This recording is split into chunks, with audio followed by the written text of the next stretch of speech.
আপু, আমি কেমন করেছি যার কারণে আমার বাবা আমাকে এখানে ধরে নিয়ে আসলো? যা করেছে তোর গার্লফ্রেন্ড মাহি। বাবা আমাকে ধরে সবার সামনে বসিয়ে দিল। আমি সবার সামনে বললাম, বাবা আমার অপরাধ কি? আমি কেমন করেছি যার কারণে আপনি আমাকে এভাবে ধরে নিয়ে আসলেন? আমার কথা শুনে বাবা যে আমাকে মারতে আসবে, তখন একজন মুরব্বী বাবাকে ধরে বলল, বিষয়টা আমরা দেখছি, আপনার এত উত্তেজিত হওয়ার দরকার নেই। চেয়ারম্যান সাহেব মাহিকে বলল, মা, ও কি করেছে না করেছে প্রমাণ না দেখলে বিশ্বাস করবে না। আমরা তো সবাই দেখেছি ও তোমার সাথে কি কি করছে। এখন ওকে একটু দেখতে দাও নিজ চোখে। চেয়ারম্যানের কথা শুনে মাহি এলো না। মাহি চুপচাপ বসে আছে।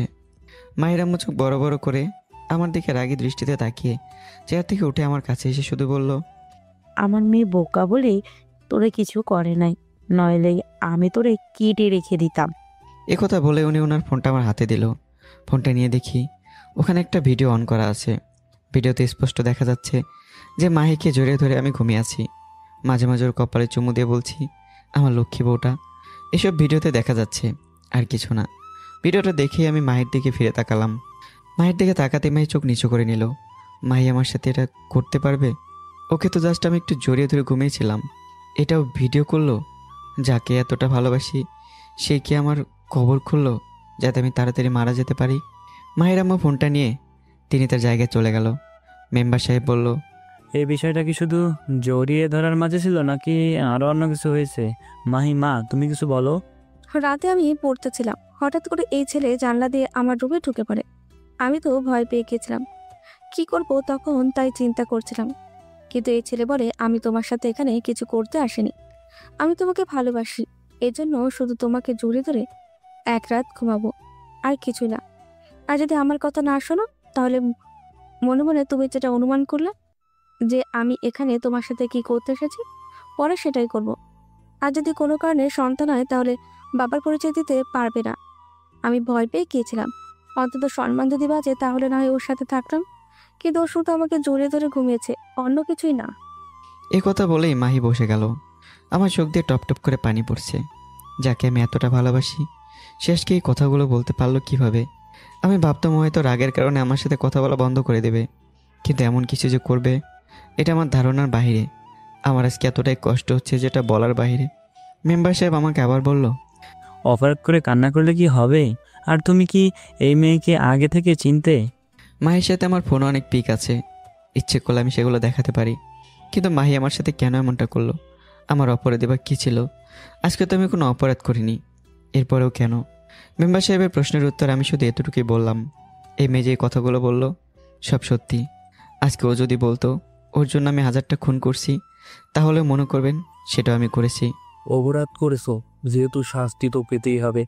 ওরা থানায় নারী নির্যাতন মামলা করতে গিয়েছিল, আমরা আটকে নিয়ে আসছি।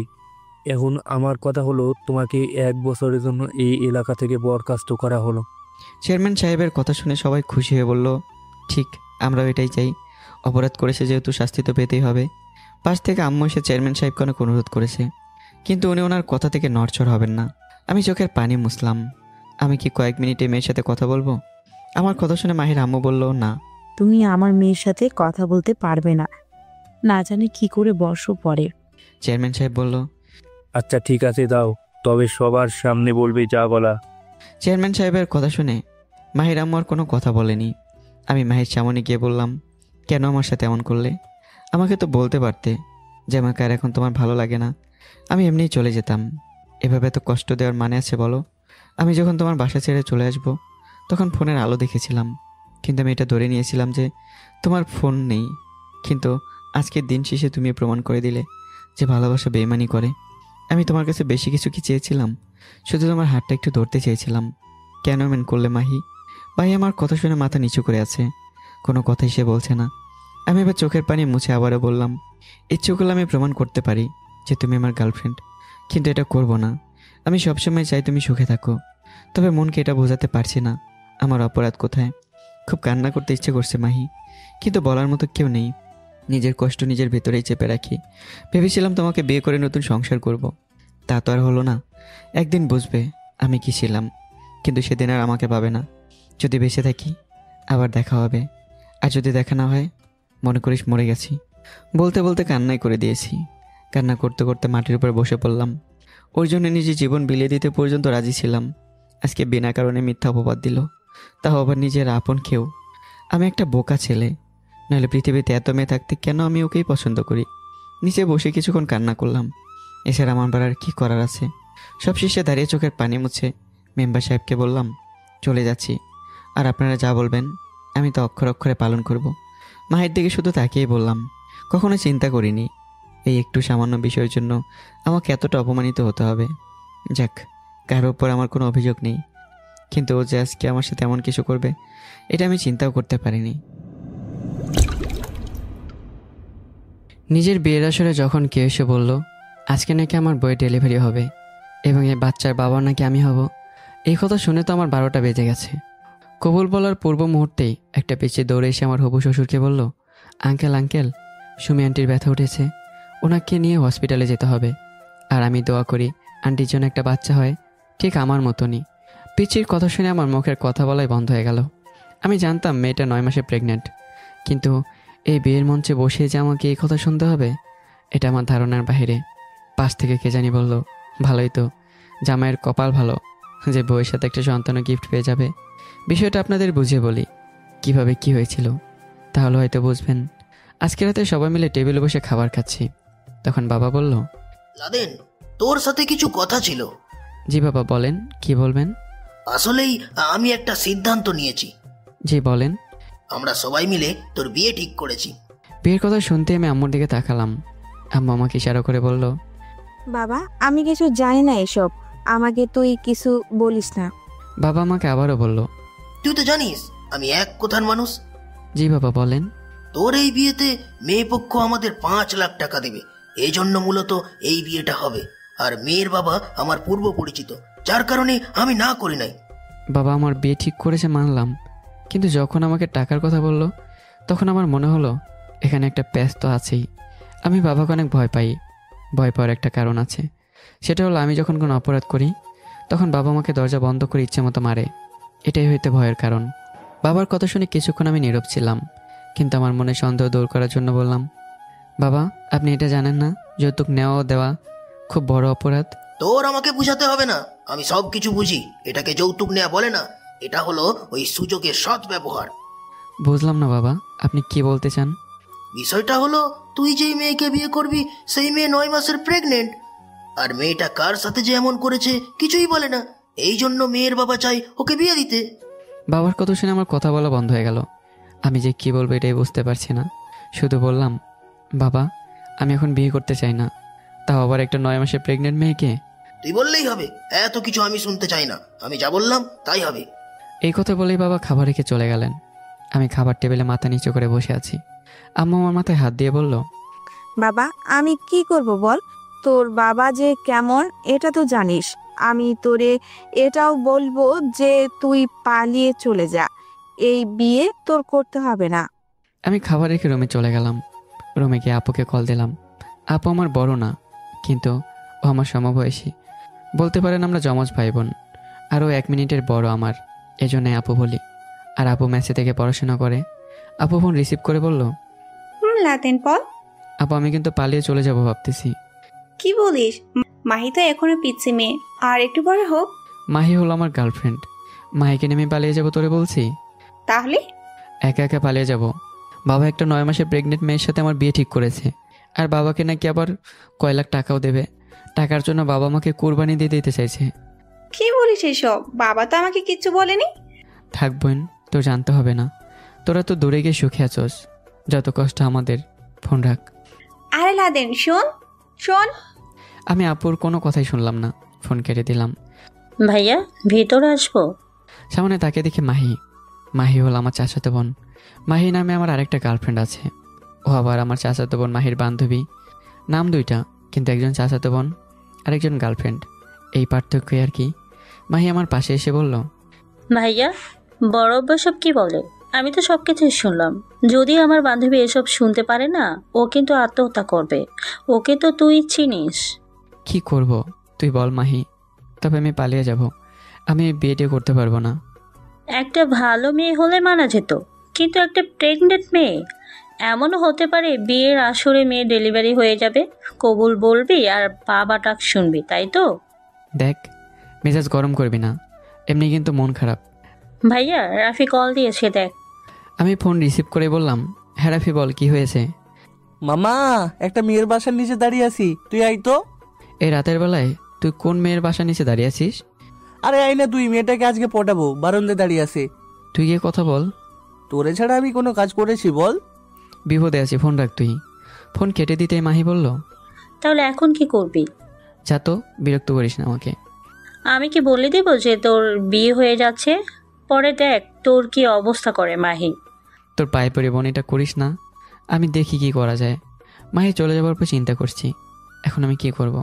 দূর, যা করা সকালে করব। এখন একটু ঘুমাই, আর ভাল লাগছে না। কোনো কিছু চিন্তা না করে ঘুমিয়ে গেলাম। সকালে ঘুম থেকে উঠেই দেখি আমার হাত পা বিছানার সাথে বেঁধে রাখা হয়েছে। মনে মনে বললাম, আমি পালিয়ে যাবো, এই কথা আবার বাবাকে কে বলল? এখন কি আমাকে সত্যি সত্যি বিয়ে করতে হবে? এসব জ্বালা আমার আর ভালো লাগে না। বাবা যা বলবে আমার কি তাই করতে হবে? আমার নিজের কি কোনো মতামত নেই? আম্মু খাবার নিয়ে আমার রুমে ঢুকে বলল, আগে শুনতাম দেওয়ালের নাকি কান আছে, আর এখন সত্যি তাই হলো। তোর বাবা আমাদের কথা কিভাবে শুনলো এটাই বুঝলাম না। থাক, আপনাকে আর কিছু বলতে হবে না আম্মাজান। আপনাকে আমি ভালো করেই চিনি। সব কিছু বলে এখন ভালো সাজা হচ্ছে না? বিশ্বাস কর বাবা। যাও আম্মু, আমার ভালো লাগছে না। বাবা কেন বোঝে না? খালি টাকা দিয়ে কি সব কিছু হয়? আমার জীবনটাকে নষ্ট করে দেবে। ঠিক আছে, তোমাদের যা ভালো মনে হয় তাই করো। আমি একটাও শব্দ করব না। শুধু মাহিকে আমি কি জবাব দেবো তাই চিন্তা করছি। আম্মু আর কিছু বলেনি, চুপচাপ রুম থেকে চলে যায়। আম্মু চলে যেতে মাহি কল দিল। ওর নিজের ফোন নেই, এটা ওর আম্মুর ফোন। যদি ওর কল না ধরি তাহলে ও খুব কান্না করে। কী যে করবো আমি। আম্মু আম্মু আম্মু আমার ডাক শুনে এসে বলল, বল। ফোনটা একটু রিসিভ করে বসো এখানে। আম্মু আমার কথা মতো ফোন রিসিভ করলো। মাহি ওপাশ থেকে বলল, আমার জান এখন কি করে? তোমার জান এখন তার মায়ের সাথে বসে আছে, আর যা কিছু বলছো সব আমার আম্মু শুনছে। সরি, তুমি আমাকে আগে বলবো না? ফোন রাখলাম, বাই, পরে কথা হবে। আরে মাহি শোনো। যাক বাবা, মাহিও কল কেটে দিল। আম্মু আমার দিকে তাকিয়ে বলল, পিছিয়ে একটা মেয়ে যদি এসব শুনে তো কি করবে? কি আর করবে, আত্মহত্যা করবে। আমি থাকবো থানায়, আর তোমরা বাসায়। এই পর্যন্তই। বাবা, এখন আমি কি করব বল? কিছু করতে হবে না, যা ভালো মনে করো তাই করো। তোমরা তো আবার সব কিছু ভালোই করতে পারো। আচ্ছা, আমি তোর বাবাকে বলে দেখি কি করে। এই বলে আম্মু চলে গেল। কিন্তু আমি জানি কোনো রকম কিছু পরিবর্তন আম্মু করতে পারবে না। এমনকি তাই হলো। কিছুক্ষণ পর আমাকে সাজিয়ে তুলে নিয়ে গেল। আর বাকিটা তো আপনারা জানেনই। কবুল বলার আগে কি হয়েছিল। কবুল বলার আগেই যাক, এবার বর্তমানে আসা যাক। মেয়ের ডেলিভারি হবে শুনে বাবা বলল, সবকিছু তো শেষ, এখন কবুল বলার বাকি। মেয়েকে 3 বার কবুল বলতে বলেন, যাতে বিয়েটা হয়ে যায়। মেয়ের বাবা বলল, আমাদের নাকি হসপিটালে বিয়ে হবে, ওখানেই চলে যেতে। কিন্তু কে জানি এসে বলল, আর হাসপাতালে যেতে হবে না, মেয়ের নাকি ছেলে বাচ্চা হয়েছে, আর মেয়ের বাবাকে যেতে বলছে। আমার বাবা আমার দিকে তাকিয়ে বলল, ভেতরে চল, তো ছেলে হয়েছে, মানে আমার নাতি। আমি বাবার কথা শুনে চুপচাপ বসে আছি। মনে মনে বললাম, সব কিছু আরেক বেটা করেছে, আর এখন ফ্রিতে বাবা আমি। বা বাঙালি, বাহ। আমি আমার শ্বশুরের দিকে তাকিয়ে বললাম, মেয়ে কালো হলেও আমি মেনে নিতাম, যদি পঙ্গু হতো তাও মেনে নিতাম, কিন্তু একটা ছেলের মা এখন আমি কি করে মেনে নেব? এর থেকে আপনারা সবাই আমাকে মেরে ফেলেন, আমি এটাই মেনে নেব। আমি এই কথা বলতে একটা মহিলা এসে আমার হাত ধরে বলল, আমার সাথে চলো, আমার মেয়ে তোমাকে কিছু বলতে চায়। মহিলাটা আমার হাত ধরেই আমাকে ভেতরে নিয়ে গেল। ভেতরে যেতেই দেখি কয়েকজন মহিলা, তার মাঝখানে একটা মেয়ে, ওর কোলে আবার একটা বাচ্চা। তার মানে এটাই কি সে মেয়ে? মানতে হবে মেয়েটা সুন্দর আছে, চোখ রাখাই যায় না মেয়েটার উপর, এতটাই সুন্দর। মেয়েটা নিজের মাকে রেখে সবাইকে যেতে বলল। সবাই যাওয়ার পর মেয়েটা আমাকে উদ্দেশ্য করে বলল, আপনাকে কষ্ট দেওয়ার জন্য সরি। আমি ধীরেই বললাম, বুঝলাম না। জানেন তো, বাবার খুব আদরের মেয়ে আমি আমার খালাতো ভাইয়ের সাথে সম্পর্কে জড়িয়ে এসব করেছি। আর ও আমাকে বিয়ে করতে চেয়েছিল, কিন্তু ওর পরিবার না করেছে, যার কারণে আপনার সাথে বাবা বিয়ে ঠিক করেছে। আমার জন্য আপনি অযথা কেন কষ্ট পাবেন? এই জন্য আমি ওদের বলছি, বাচ্চা সহ আমি মারা যাব। এই কথা শুনে সবাই আসছে। আপনাকে কষ্ট দেওয়ার জন্য সরি। যাক, তাহলে বাঁচা গেল। কি ভয়টা না পেয়েছিলাম, বিয়ে করার আগে বাচ্চার বাবা হয়ে যাব। এটা কি সোজা কথা? কি সাংঘাতিক কথা না? আমি এবার একটু হাঁপ ছেড়ে নিচে বসলাম। আপনাকে যে কিভাবে ধন্যবাদ দেবো আপু বলার বাইরে। জানেন, আমার একটা পিচ্চি গার্লফ্রেন্ড আছে, মাত্র ক্লাস 10-এ পড়ে। ও যদি জানতো যে আমার বিয়ে হয়ে গেছে, সরাসরি আত্মহত্যা করতো, জানেন আপু। এত পিচ্চি মেয়ের সাথে প্রেম করা ভালো না। আমি বাচ্চাটাকে কোলে নিয়ে বললাম, বাবু আমাকে আব্বু বলো তো। আর একটু হলে তো সত্যি সত্যি তোমার আব্বু হয়ে যেতাম। মেয়েটা হাসি দিয়ে বলল, সত্যি আব্বু হবেন নাকি? মেয়েটার কোলে বাচ্চা দিয়ে বললাম, মাফ করেন আমাকে। ইস বাবা, কি বড় বিপদ থেকে বাঁচলাম, নইলে আজকে সর্বনাশ হয়ে যেত। মেয়েটা আমার দিকে তাকিয়ে বলল, আমার নাম জানেন? এই কবুল বলার আগে একটা মেয়ে এসে বলছিল সুমি আপুর ডেলিভারি হবে। ও, তাহলে তো জেনেই গেলেন। আচ্ছা থাকেন, আমার বিয়েটা দেখে যান। বিয়ে হলে আর কি হবে, যা করার তা তো আগেই করে ফেলছেন, এখন তো আর কিছু বাকি নেই। আমার কথা শুনে সুমি বলল, আপনি মিয়া বাজে কথা বলেন, যান বাইরে। হ্যাঁ, উচিত কথা বললেই দোষ না। আমি আর কিছু বললাম না, বাইরে চলে গেলাম। আর কিছুক্ষণের ভেতর জানাজানি হয়ে গেল যে মেয়ের সন্তানের আসল বাবা এসেই তাকে বিয়ে করবে। কিন্তু ঘটনা এখানেই শেষ হয়নি। আমার বাবার থেকেও আরও বেশি ডেঞ্জারাস আমার হবু শ্বশুর। আমি যখনই চলে যাব তখন আমাকে ডাক দিয়ে বলল, এই ছেলে, এইদিকে আসো। মনে মনে বললাম, হয়তো আমার কাছে মাপ চেয়ে এই জন্য আমাকে ডাকছে। এখন আর মাপ চেয়ে কী করবে? আমি তো কিছু মনে করিনি, শুধু একটু ভয় পেয়েছি। আমি হবু শ্বশুরের সামনে গিয়ে বললাম, থাক আঙ্কেল, আর মাপ চাইতে হবে না, আমি কিছু মনে করিনি। আর এসব হয়ে থাকে মাঝে মাঝে। আমার হবু শ্বশুর হাসি দিয়ে বললেন, তোমার বাবার মতো আমিও এক কথার মানুষ। আমি যা বলি তাই করি। আমি তোমাকে একবার জামাই বলছি মানে তুমি আমার মেয়ের জামাই। আমার বড় মেয়ের সাথে তোমার বিয়ে হবে না তো কি হয়েছে? আমার আর এক মেয়ে আছে না? আমার বাবা তো হবু শ্বশুরের কথা শুনে লাফ দিয়ে আমাদের সামনে এসে বলল, এই না হলে আমার বেয়াই? আমি জানতাম আমার বেয়াই কিছু একটা করবে। এখন মেয়ে কোথায় আছে? ডাক দেন, দুই বোনের বিয়ে একসাথেই হয়ে যাক। বাবার কথা শুনে আমি পুরো বোকা বনে গেলাম। এক সমস্যা দূর হতে না হতেই আরেক সমস্যা হাজির। আমার হবু শ্বশুর বললেন, আমার মেয়ে লন্ডনে থাকে, ওখানে পড়াশোনা করে। ওদের বিয়ে হবে ভিডিও কলে। আমি সবকিছু রেডি করছি। একথা বলে হবু শ্বশুর ভিতরে চলে গেল। আমি বাবার দিকে তাকিয়ে বললাম, বাবা এসব আপনি কি করছেন? আপনার মাথা খারাপ হয়ে গেছে? বাবা আমাকে ধমক দিয়ে বলল, চুপ কর তুই, আমার থেকে বেশি বুঝিস? মেয়ে লন্ডনে থেকে পড়াশোনা করে, এখন চিন্তা কর ও কতটা শিক্ষিত হবে। আর সারা জীবন তোর কোনো কাজ করতে হবে না। আমার বৌমা লন্ডন থেকে এসে নিশ্চয়ই কোনো চাকরি করবে। যা, এখন তুই গিয়ে তোর জায়গায় বস, আর বাসায় যেতে হবে না। যা যা। মনের ভেতর আলাদা একটা রাগ হলো। এখন যে আমি কি করবো এটাই বুঝতে পারছি না। মনে করেছিলাম আমি হয়তো বেঁচে যাব, কিন্তু উল্টো মনে হচ্ছে বিপদ আমার দিকে এগিয়ে আসছে। কি যে কপাল নেমে দুনিয়াতে আসলাম। আমি চুপচাপ আনমনে বসে সব চিন্তা করছি। কিছুক্ষণ পর একটা মাইক্রো এসে রাস্তার পাশে থামলো, আর গাড়ির ভেতর থেকে বরযাত্রী বের হয়ে আসলো। তার মানে এটাই কি সুমিয়াপুর হাজবেন্ড?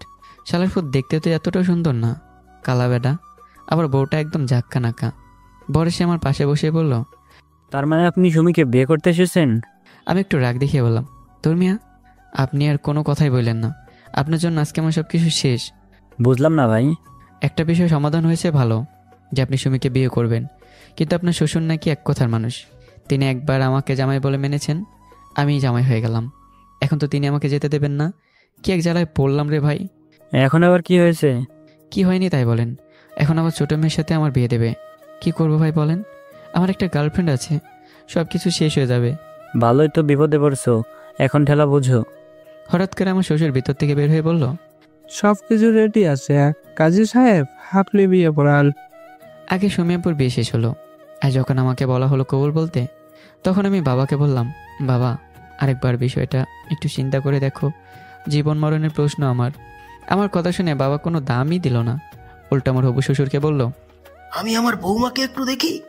আমার হবু শ্বশুর ভিডিও কলে তার মেয়ের সাথে কথা বলছে, আর বাবা পাশ থেকে বলছে, মাশাল্লাহ মাশাল্লাহ, আমার বৌমা তো ভালোই সুন্দর হয়েছে। এখন ভালোই বিয়েটা শেষ করে ফেলি।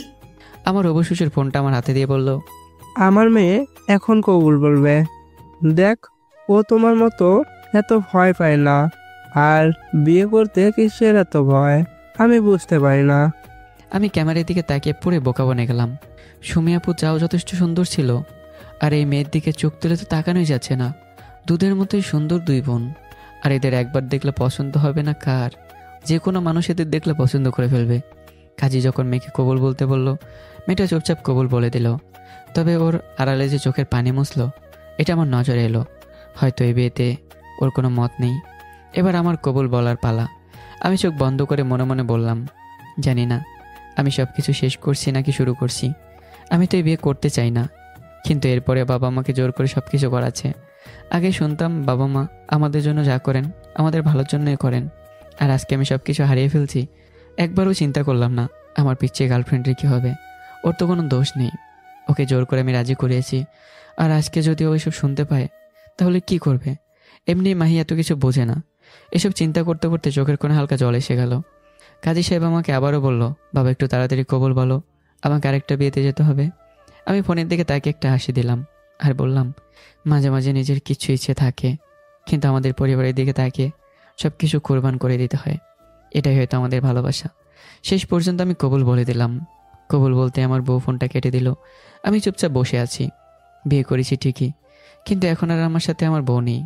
আমার শ্বশুর এসে আমার পাশে বসলো আর বলল, বাবা দেখ, আমার মেয়ে এতটাই খারাপ না।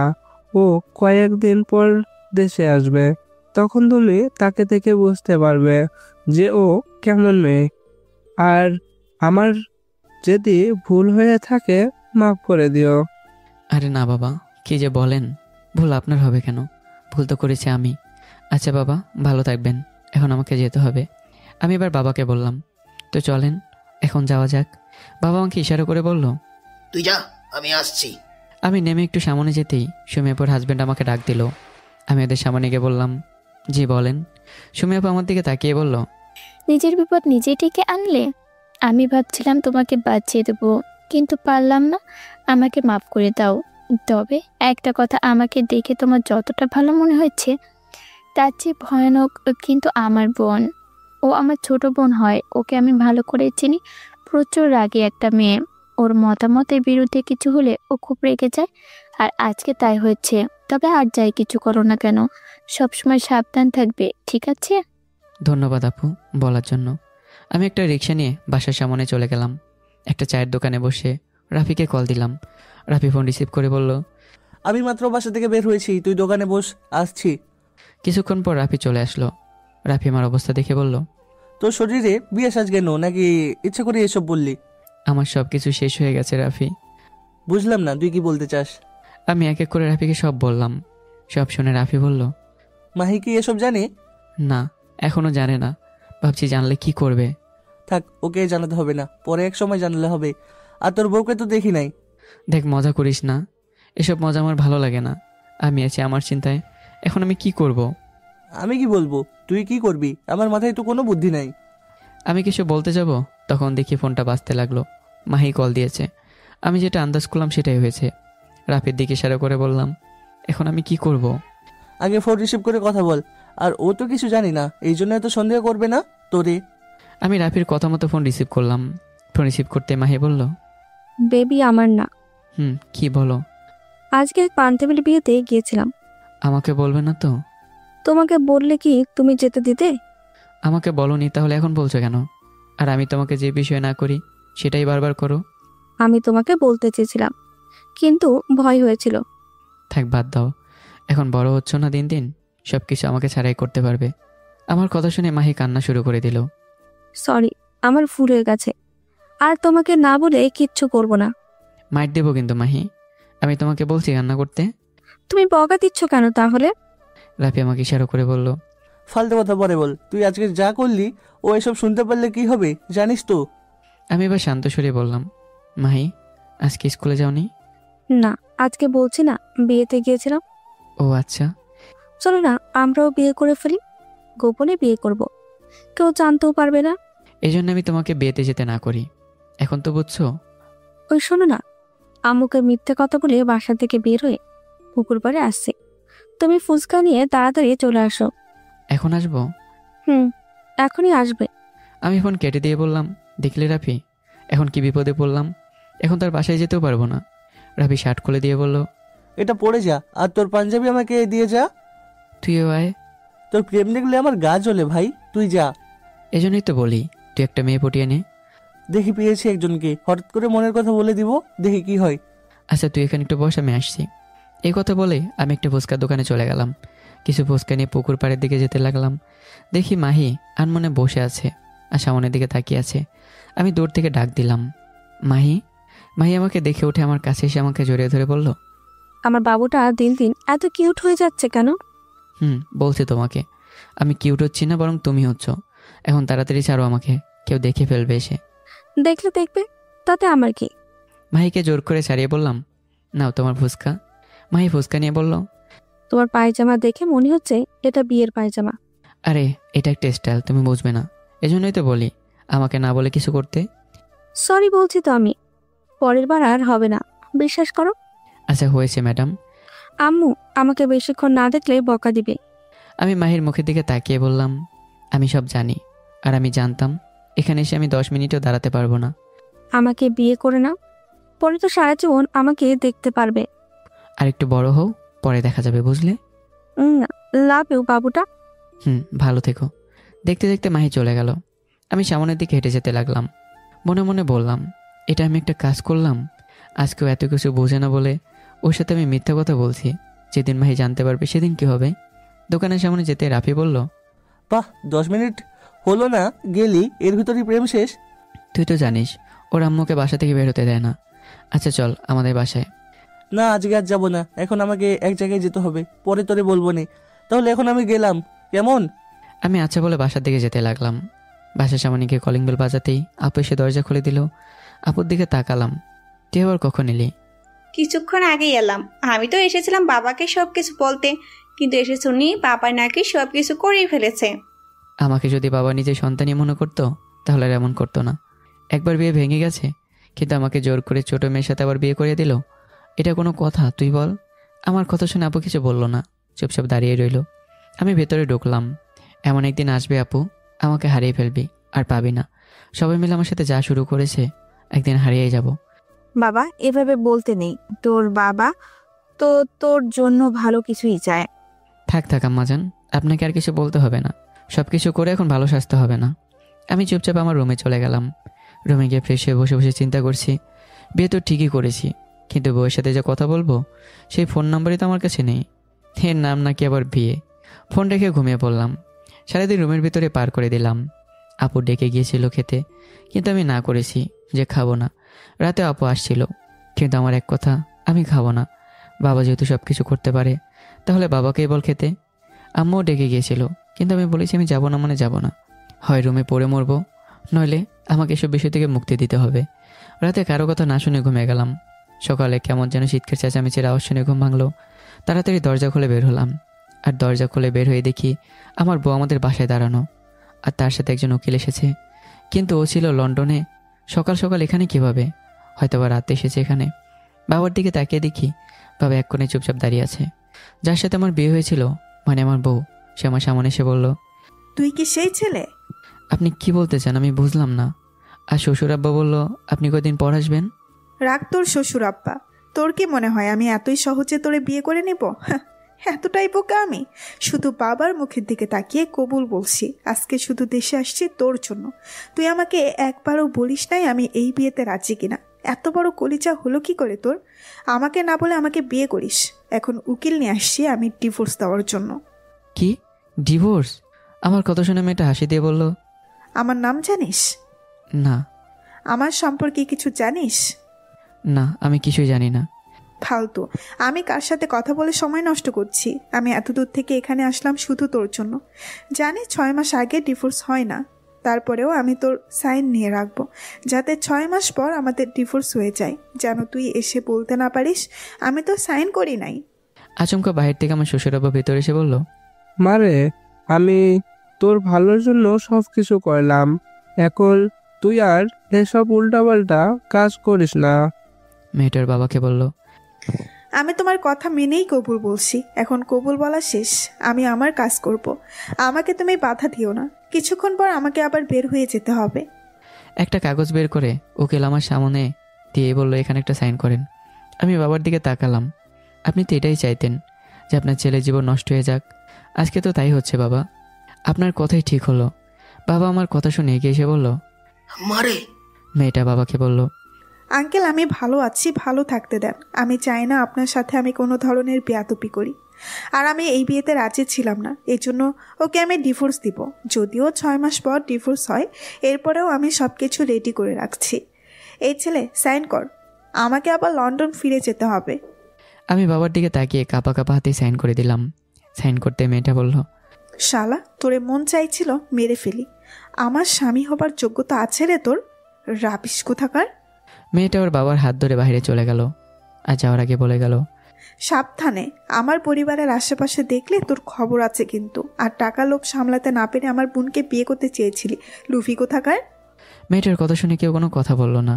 ও যা কিছু বলেছে সব সত্যি কথা, মিথ্যা তোর কিছু বলেনি। দেখতে দেখতে ওরা দরজা দিয়ে বের হয়ে চলে গেল। হঠাৎ আমার নজর গেল দরজার দিকে। আমি স্পষ্টভাবে দেখতে পাচ্ছি যে দরজার কাছে দাঁড়িয়ে মাহি কান্না করছে।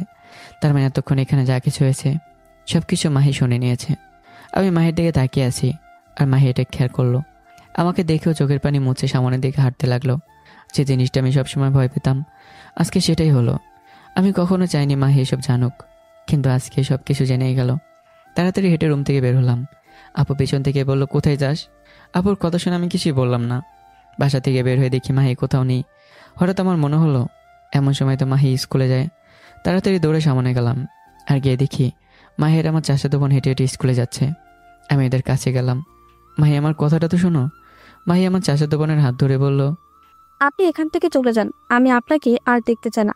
আমি আমার চাচাতো বোনকে বললাম, তুই একটু দৌড়ে যা, তোর ভাবির সাথে কথা আছে। আমার কথা শুনে আমার চাচাতো বোন মাহি দূরে সরে গেল। আমি এবার মাহির হাত ধরলাম। বিশ্বাস করো, এখানে আমার কিছুই করার ছিল না। যখন আমার বিয়ে ঠিক হয়েছিল তখন আমি পালিয়ে যেতে চেয়েছিলাম, কিন্তু বাবা আমাকে বেঁধে রেখেছিল। আর আজকে তো তুমি নিজের চোখেই দেখলে যে মেয়েটা আমাকে ডিভোর্স দিয়ে গেল। মাহি এবার কান্না করতে করতে বলল, আপনি যত কিছু বলেন না কেন, আমি আপনাকে কখনো মাফ করব না। আপনি আমাকে কিছু বলেন নাই, কেন এমন করলেন? আজকে আমি পিচ্ছি বলে আপনি আমাকে কিচ্ছু বলেনি কেন? আমার ভালোবাসার কি কোনো দাম নেই? কেন করলেন এমন? প্লিজ মাহি, আমাকে মাফ করে দাও। আমি ইচ্ছে করে এমন করিনি। আপনি আমার হাত ছাড়েন, আপনার সাথে আমার কোনো কথা নেই। আপনি মিথ্যাবাদী। প্লিজ এভাবে বলো না, আমি বিপদে পড়ে এমন করেছি। আমার চাচাতো বোন এসে আমাকে বলল, তুই এখন বাসায় যা, আর আমি তো সব কিছু জানি, আমি ওকে বুঝিয়ে বলবো। আমি মাহির হাত ছেড়ে দিতে মাহি বলল, আমাকে একটাবার বলতেন, আমি তো সেখানেই যাই, আপনাকে সবসময় বলি। আর আজকে আপনি আমাকে বলতেও পারলেন না যে আমি বিয়ে করেছি, আমার একটা বউ আছে। তুমি আমাকে ছেড়ে চলে যাও। মাহি প্লিজ এভাবে বলো না। আমার কথা শুনে আর দাঁড়ালো না, সামনের দিকে হাঁটতে লাগলো। আজকে আমি কি করলাম? নিজের মাথায় নিজেই কুড়াল দিলাম। ভেবেছিলাম মাহিকে কিছু না বলেই এভাবে বিষয়টাকে সমাধান করে ফেলবো, আর আজকে সব কিছু জেনে ফেললো। মন খারাপ করে হেঁটে হেঁটে বাসায় চলে গেলাম। বাসায় যেতে আম্মু আমাকে দেখে বলল, কি রে বাবা, কি হয়েছে? দেখে মনে হচ্ছে মন খারাপ। আমি আম্মুর কথা শুনে কিছু বললাম না, চুপচাপ হেঁটে রুমে চলে গেলাম। বিছানার পর বসে একা একা কান্না করছি। আজকে বাবার কারণে আমার সব কিছু হারিয়ে গেল। আমার সাথে কেন এমনটা হলো? আমি তো নিজের মতো সব কিছু গোছাতে চেয়েছিলাম, কিন্তু বাবার জন্য কিচ্ছু পারলাম না। আপু আমার রুমে ঢুকে দেখলো যে আমি কান্না করছি। আমার পাশে এসে আপু বসলো। যা হয়েছে বাদ দে ভাই, কান্না করিস না। কি করব না তুই বল?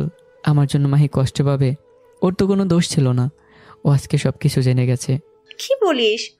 ও এখানে এসেছে আবার কখন? শুরু থেকে এখানেই ছিল। এখন আমি কি করব বল আপু?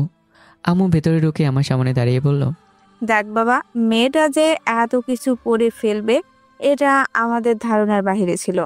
আম্মুর দিকে তাকালাম। তুমি আর কোনো কথা বলবে না? মনে করেছো আমি তোমাকে চিনি না? তুমি আর বাবা মিলে সব কিছু করেছো। যেটা চেয়েছিলে সেটাই তো হয়েছে। প্লিজ বাবা, এভাবে বলিস না। আর আমাকে যদি বোকা দেওয়ার ইচ্ছে হয় তো পরে দিস, এখন কিছু খেয়ে নে। না, আমি এখন কিচ্ছু খাবো না। তুমি এখান থেকে যাও তো।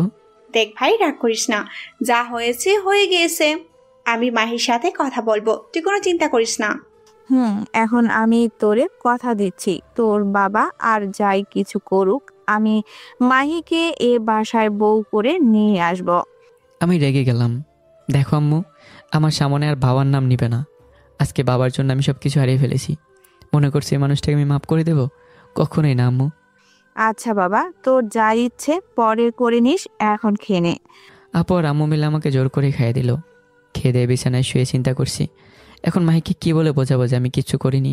আর আমি তো ইচ্ছে করে এসব করিনি। এসব চিন্তা করছি, হঠাৎ দেখি ফোনের স্ক্রিনে রাফি নামটা বেশি উঠলো। আমি ফোন রিসিভ করলাম। হ্যাঁ রাফি, বল, কি হয়েছে? আমাদের স্কুলের সামনে আয় তো একটু। কেন, কি হয়েছে?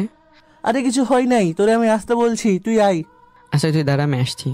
এই কথা বলেই ফোন কেটে দিলাম। আমি আমার রুম থেকে বেরোতেই দেখি বাবা মা আর আপু বসে আড্ডা দিচ্ছে। মনে মনে বললাম, এ বাসার সবাই ভালো, শুধু আমি একাই খারাপ। বাসা থেকে বের হয়ে রাফির দেওয়া ঠিকানায় চলে গেলাম। গিয়ে দেখে রাফি একটা মেয়ের পিছু করছে। আমাকে দেখেই বলল, লাদেন, এটাই তোর ভাবি। যদি ভাবি হয় তো পিছন পিছন এভাবে ঘুরছিস কেন? আরে ভাই, ওকে এখনো প্রপোজ করা হয় নাই, এই জন্য তোরে আজকে এখানে নিয়ে আসছি। আমাকে কি করতে হবে তাই বল। কি আর করবি, আমার হয়ে তুই ওকে প্রপোজ করবি। দেখ, এমনি আজকে মাহির সাথে ঝগড়া হয়েছে, যদি ও দেখতে পারে তো আমার 12টা বেজে যাবে। আরে বেটা, এত ভয় পাস কেন? বন্ধুর জন্য এটুকু করতে পারবি না? আমি রাফির কাছ থেকে ফুলটা নিয়ে বললাম, দে, সবাই শুধু আমাকে ব্যবহার করে, আজকে তুইও কর। আমি ফুল নিয়ে মেয়েটাকে একটা ডাক দিলাম, এই যে আপু, একটু দাঁড়াবেন? মেয়েটা আমার কথা শুনে দাঁড়িয়ে গেল। আমি যে মেয়েটাকে ফুল দেব, তখন মেয়েটা হাত বাড়িয়ে আমাকে চড় দিতে আসছিল।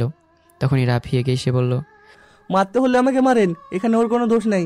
আমি বলেছি দেখে ও আমার হয়ে আপনাকে প্রপোজ করেছে। মেয়েটা রাফির দিকে তাকিয়ে হাসি দিয়ে বলল, ও আপনি আমাকে আগে বলবেন না? আর আপনি সত্যি আমাকে পছন্দ করেন? মেয়েটার কথা শুনে রাফি লজ্জা পেয়ে বলল, হু। মেয়েটা রাফির ফোন নাম্বার নিল। আমি তোমাকে কল দিব, ঠিক আছে? সেই পর্যন্ত অপেক্ষা করো, আবার খুব শীঘ্রই দেখা হচ্ছে। এ কথা বলে মেয়েটা চলে গেল। রাফি আমাকে জড়িয়ে ধরে বলে, মামা, কাজ তো হয়ে গেছে, তোরে যে কি বলে ধন্যবাদ দিব বলার ভাষা নাই। থাক থাক, তোরা ধন্যবাদ দিতে হবে না। মনে হচ্ছে যেন আজকে তোর মন খারাপ। যাকে বিয়ে করেছিলাম সে মেয়ে লন্ডন থেকে এসে আমাকে ডিভোর্স দিয়ে গেছে, আর সব কিছু মাহি দেখে নিয়েছে, এজন্য গোলমাল লেগে গেছে। কি বলিস এসব? ভেবেছিলাম মাহিকে কিছু না বলেই এভাবে বিষয়টাকে সমাধান করে ফেলবো, কিন্তু তার হলো কই। তোরা ডিভোর্স দিল কেন, এটাই তো বুঝলাম না। দেখ, ও আমাকে ডিভোর্স দিয়েছে, এ নিয়ে আমার কোনো মন্তব্য নেই। আমার তো চিন্তা হচ্ছে মাহিকে নিয়ে, যদি ও কিছু করে ফেলে। তোর সাথে কথা হয়েছিল? চল সামনে যাই। রাফির সাথে আড্ডা দিতে দিতে বিকাল হয়ে গেল। রাফিকে বিদায় দিয়ে বাসায় চলে গেলাম। বিছানায় শুয়েই গেম খেলছি, তখন আপু এসে বলল, কি রে ভাই, কি করিস? এই তো আমার বিয়ে করা বউয়ের সাথে গল্প করছি। মজা করিস আমার সাথে? মজা করার কি আছে বল? আমার সাথে কিচেন রুমে চল, তোর জন্য একটা সারপ্রাইজ আছে। দরকার নেই আমার সারপ্রাইজ, সকালে যে সারপ্রাইজ পেয়েছি এটাই চলে। আপু আমার হাত ধরে কিচেন রুমে নিয়ে গেল। গিয়ে দেখি আম্মু পিঠা বানাচ্ছে। আমি পিঠা হাতে নিয়ে বললাম, আপু, এই জন্যই তুই আমাকে এখানে নিয়ে এলি? হরে গাধা, এই জন্য তোরে নিয়ে আসলাম। আমি পিঠা খেতে খেতে বললাম, আমার তোমাকে একটা কথা বলি। বল বাবা। বাবা তো আমার মতামতের বিরুদ্ধে আমাকে বিয়ে করে দিয়েছিল, কিন্তু আপুর ক্ষেত্রে আমি কখন এটা হতে দেব না। আপু, তোর পছন্দের কোনো মানুষ থাকলে আমাকে বলতে পারিস। আপু আমার কথা শুনে আমাকে ইশারা করে বলল, আমার সামনে এসব বলার একদম দরকার নেই, ঠিক আছে? আমি আর কিছু না বলেই চুপচাপ পিঠা খাচ্ছি। এর মাঝে আপু আবারও বলল, লাদেন, আমার কাছে একটা আইডিয়া আছে, যদি এটা কাজে লাগাতে পারিস তো আমি মনে করি তোর উপকার হবে। বল আপু, কি বলবি শুনি।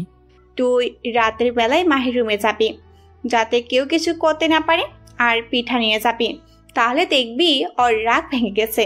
দেখো আম্মু, তোমার মেয়ে আমাকে মারতে চাইতেছে। আরে বাবা, প্রেম করিস আবার দেখা করতে পারবি না কেন? ও পিচ্চি একটা মেয়ে, যেহেতু রাগ তো করতেই পারে। আবার দেখিস উল্টাপাল্টা কিছু করিস না। দূর, যাবই না। আম্মু, তুমি আমাকে এই কথাটা বলতে পারলে? আম্মু আমার কপালে চুমু দিয়ে বলল, আমার লক্ষ্মী ছেলেকে আমি এসব বলবো? কে বলল? আমি তো মজা করছি। থাক থাক, আপনাকে আর কিছু বলতে হবে না, আমি আপনাকে ভালো করেই চিনি। পিঠা খেয়ে রুমে চলে গেলাম।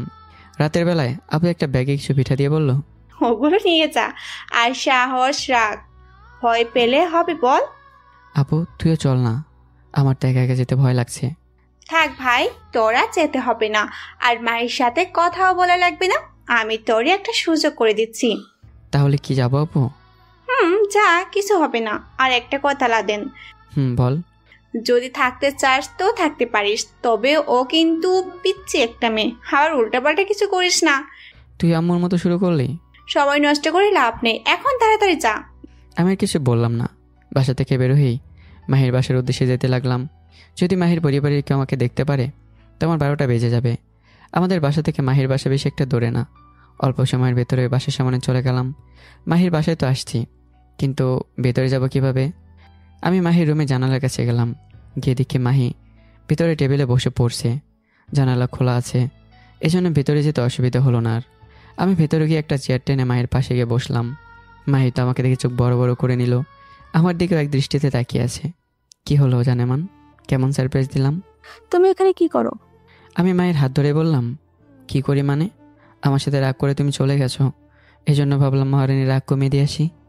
আমার রাগটা কিছু নেই, প্লিজ তুমি এখন এখান থেকে যাও। আম্মু জানতে পারলে আমাকে মেরে একেবারে শেষ করে দিবে। আমি মাহিকে টান দিয়ে আমার কোলের উপর বসিয়ে বললাম, এখানে আসছি আমি তোমার জন্য, আর তুমি ভয় পাচ্ছ কেন? মাহি লজ্জা পেয়ে বলল, এই কি করছো? ছাড়ো বলছি, আমার কিন্তু ভালো লাগছে না একদম। কেন বেবি, তোমার ভালো লাগছে না? লক্ষ্মীটি, ছেড়ে দাও, আম্মু জানতে পারলে। আমি এবার মাহিকে ছেড়ে দিয়ে বললাম, যাও, আমি চলেই যাব। রাতে কখনো ভয় কোথাও বেরই হই না। ভাবলাম তুমি রাগ করছো, এই জন্য পিঠা নিয়ে আসলাম তোমার জন্য। আর তুমি? মাহি এবার আমাকে জড়িয়ে ধরে বলল, আগে বলবা তো। আচ্ছা বসো এখানে, আমি পিঠা খাই। মাহি পিঠা খাচ্ছে আর আমি তাকিয়ে আছি দেখে মাহি বলল, এইভাবে তাকিয়ে দেখবা না, আমার লজ্জা করে। এত লজ্জা তোমার? আচ্ছা, আমার উপর থেকে রাগ কমেছে তো তোমার? তুমি আমাকে না বলে একটা বিয়ে করে নিলে। যখন আমাকে কেউ জিজ্ঞেস করবে তোর জামাই নাকি আগে একটা বিয়ে করেছিল, তখন আমি কি বলবো? বলছি তো আমার ভুল হয়ে গেছে। এখন তুমি বলো, আমি কি মরে যাব? আমি মরে গেলে তুমি খুশি হবে তো? দিব একটা মাথায়, আমি তোমাকে এই কথা বলছি। আচ্ছা ওকে, তো তুমি আবার। আরে কি ওকে? বাবা চলে যেতে ওই মেয়েকে আমি বিয়ে করেছিলাম, তাও আবার ভিডিও কলে। আর সকালে এই মেয়ে লন্ডন থেকে এসে ডিভোর্স দিয়ে গেল। কি থেকে যে কি হয়ে গেল নিজেও জানি না। আচ্ছা ঠিক আছে, এইবারের মতো মাফ করলাম। ধন্যবাদ ম্যাডাম। এ কথা বলে আমি উঠে মায়ের বিছানায় শুতে গেলাম। মাই আমাকে দেখে বলল, কি ব্যাপার, এভাবে শুয়ে গেলেন কেন? বাসায় যাবেন না? না, আজকে আর কোথাও যাব না। আপুকে বলে আসছি যে আজকে এখানেই থাকবো। এই আপনি কি বলেন, পাগল হলেন নাকি? আমি বিছানা থেকে উঠেই মাইকে কোলে করে আমার পাশে নিয়ে আসলাম। ওকে জড়িয়ে ধরে বললাম, লাইট বন্ধ করে দাও। মাহি কান্নার ভাব করে বলল, আজকে আমি শেষ, আম্মু জানতে পারলে আমাকে মেরে ফেলবে, প্লিজ যান না। আরে বেবি, আমি আজকে এখানে থাকবো। আর বিশেষ করে তুমি আমার গার্লফ্রেন্ড, আমার কাছে তুমি সবসময় নিরাপদ। বিয়ের আগে আমি তোমার সাথে কিছু করব না, বিশ্বাস করো। আজকে শুধু জড়িয়ে ধরে একটু ঘুমাবো, প্লিজ। আম্মু জানতে পারলে আমাকে মারবে যে। কিচ্ছু হবে না মোনা, কেউ জানবে না। এ কথা বলে আমি লাইট বন্ধ করে দিলাম আর মাইকে জড়িয়ে ধরে বললাম, গার্লফ্রেন্ডকে জড়িয়ে ধরে ঘুমানোর মজাই আলাদা। এই আপনি আস্তে কথা বললেন, কেউ শুনতে পারলে আপনি শেষ, আমিও শেষ। কি আর হবে, বেশি হলে তোমার সাথে আমার বিয়ে দিয়ে দেবে। একটা বিয়ে করে আসছে আমাকে বিয়ে করতে। হঠাৎ করে বাহির থেকে মাহির আম্মু বলল, কি রে মা, এত সকাল সকাল লাইট বন্ধ করে দিলি যে?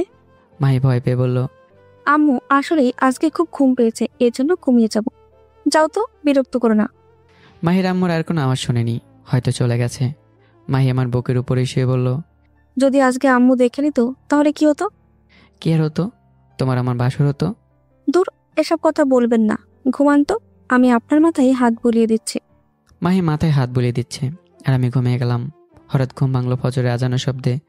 আমি উঠে দেখি মাহি আমার বুকের উপর কাঁচামাচা অবস্থায় জড়িয়ে ধরে শুয়ে আছে। আমি ওর মুখ থেকে চুল সরিয়ে বললাম, পাগলি মেয়ে একটা, আমাকে এত ভালোবাসে কিন্তু মুখে স্বীকারই করে না। আমি জানি মাহি আমাকে ছাড়া বাঁচতে পারবে না।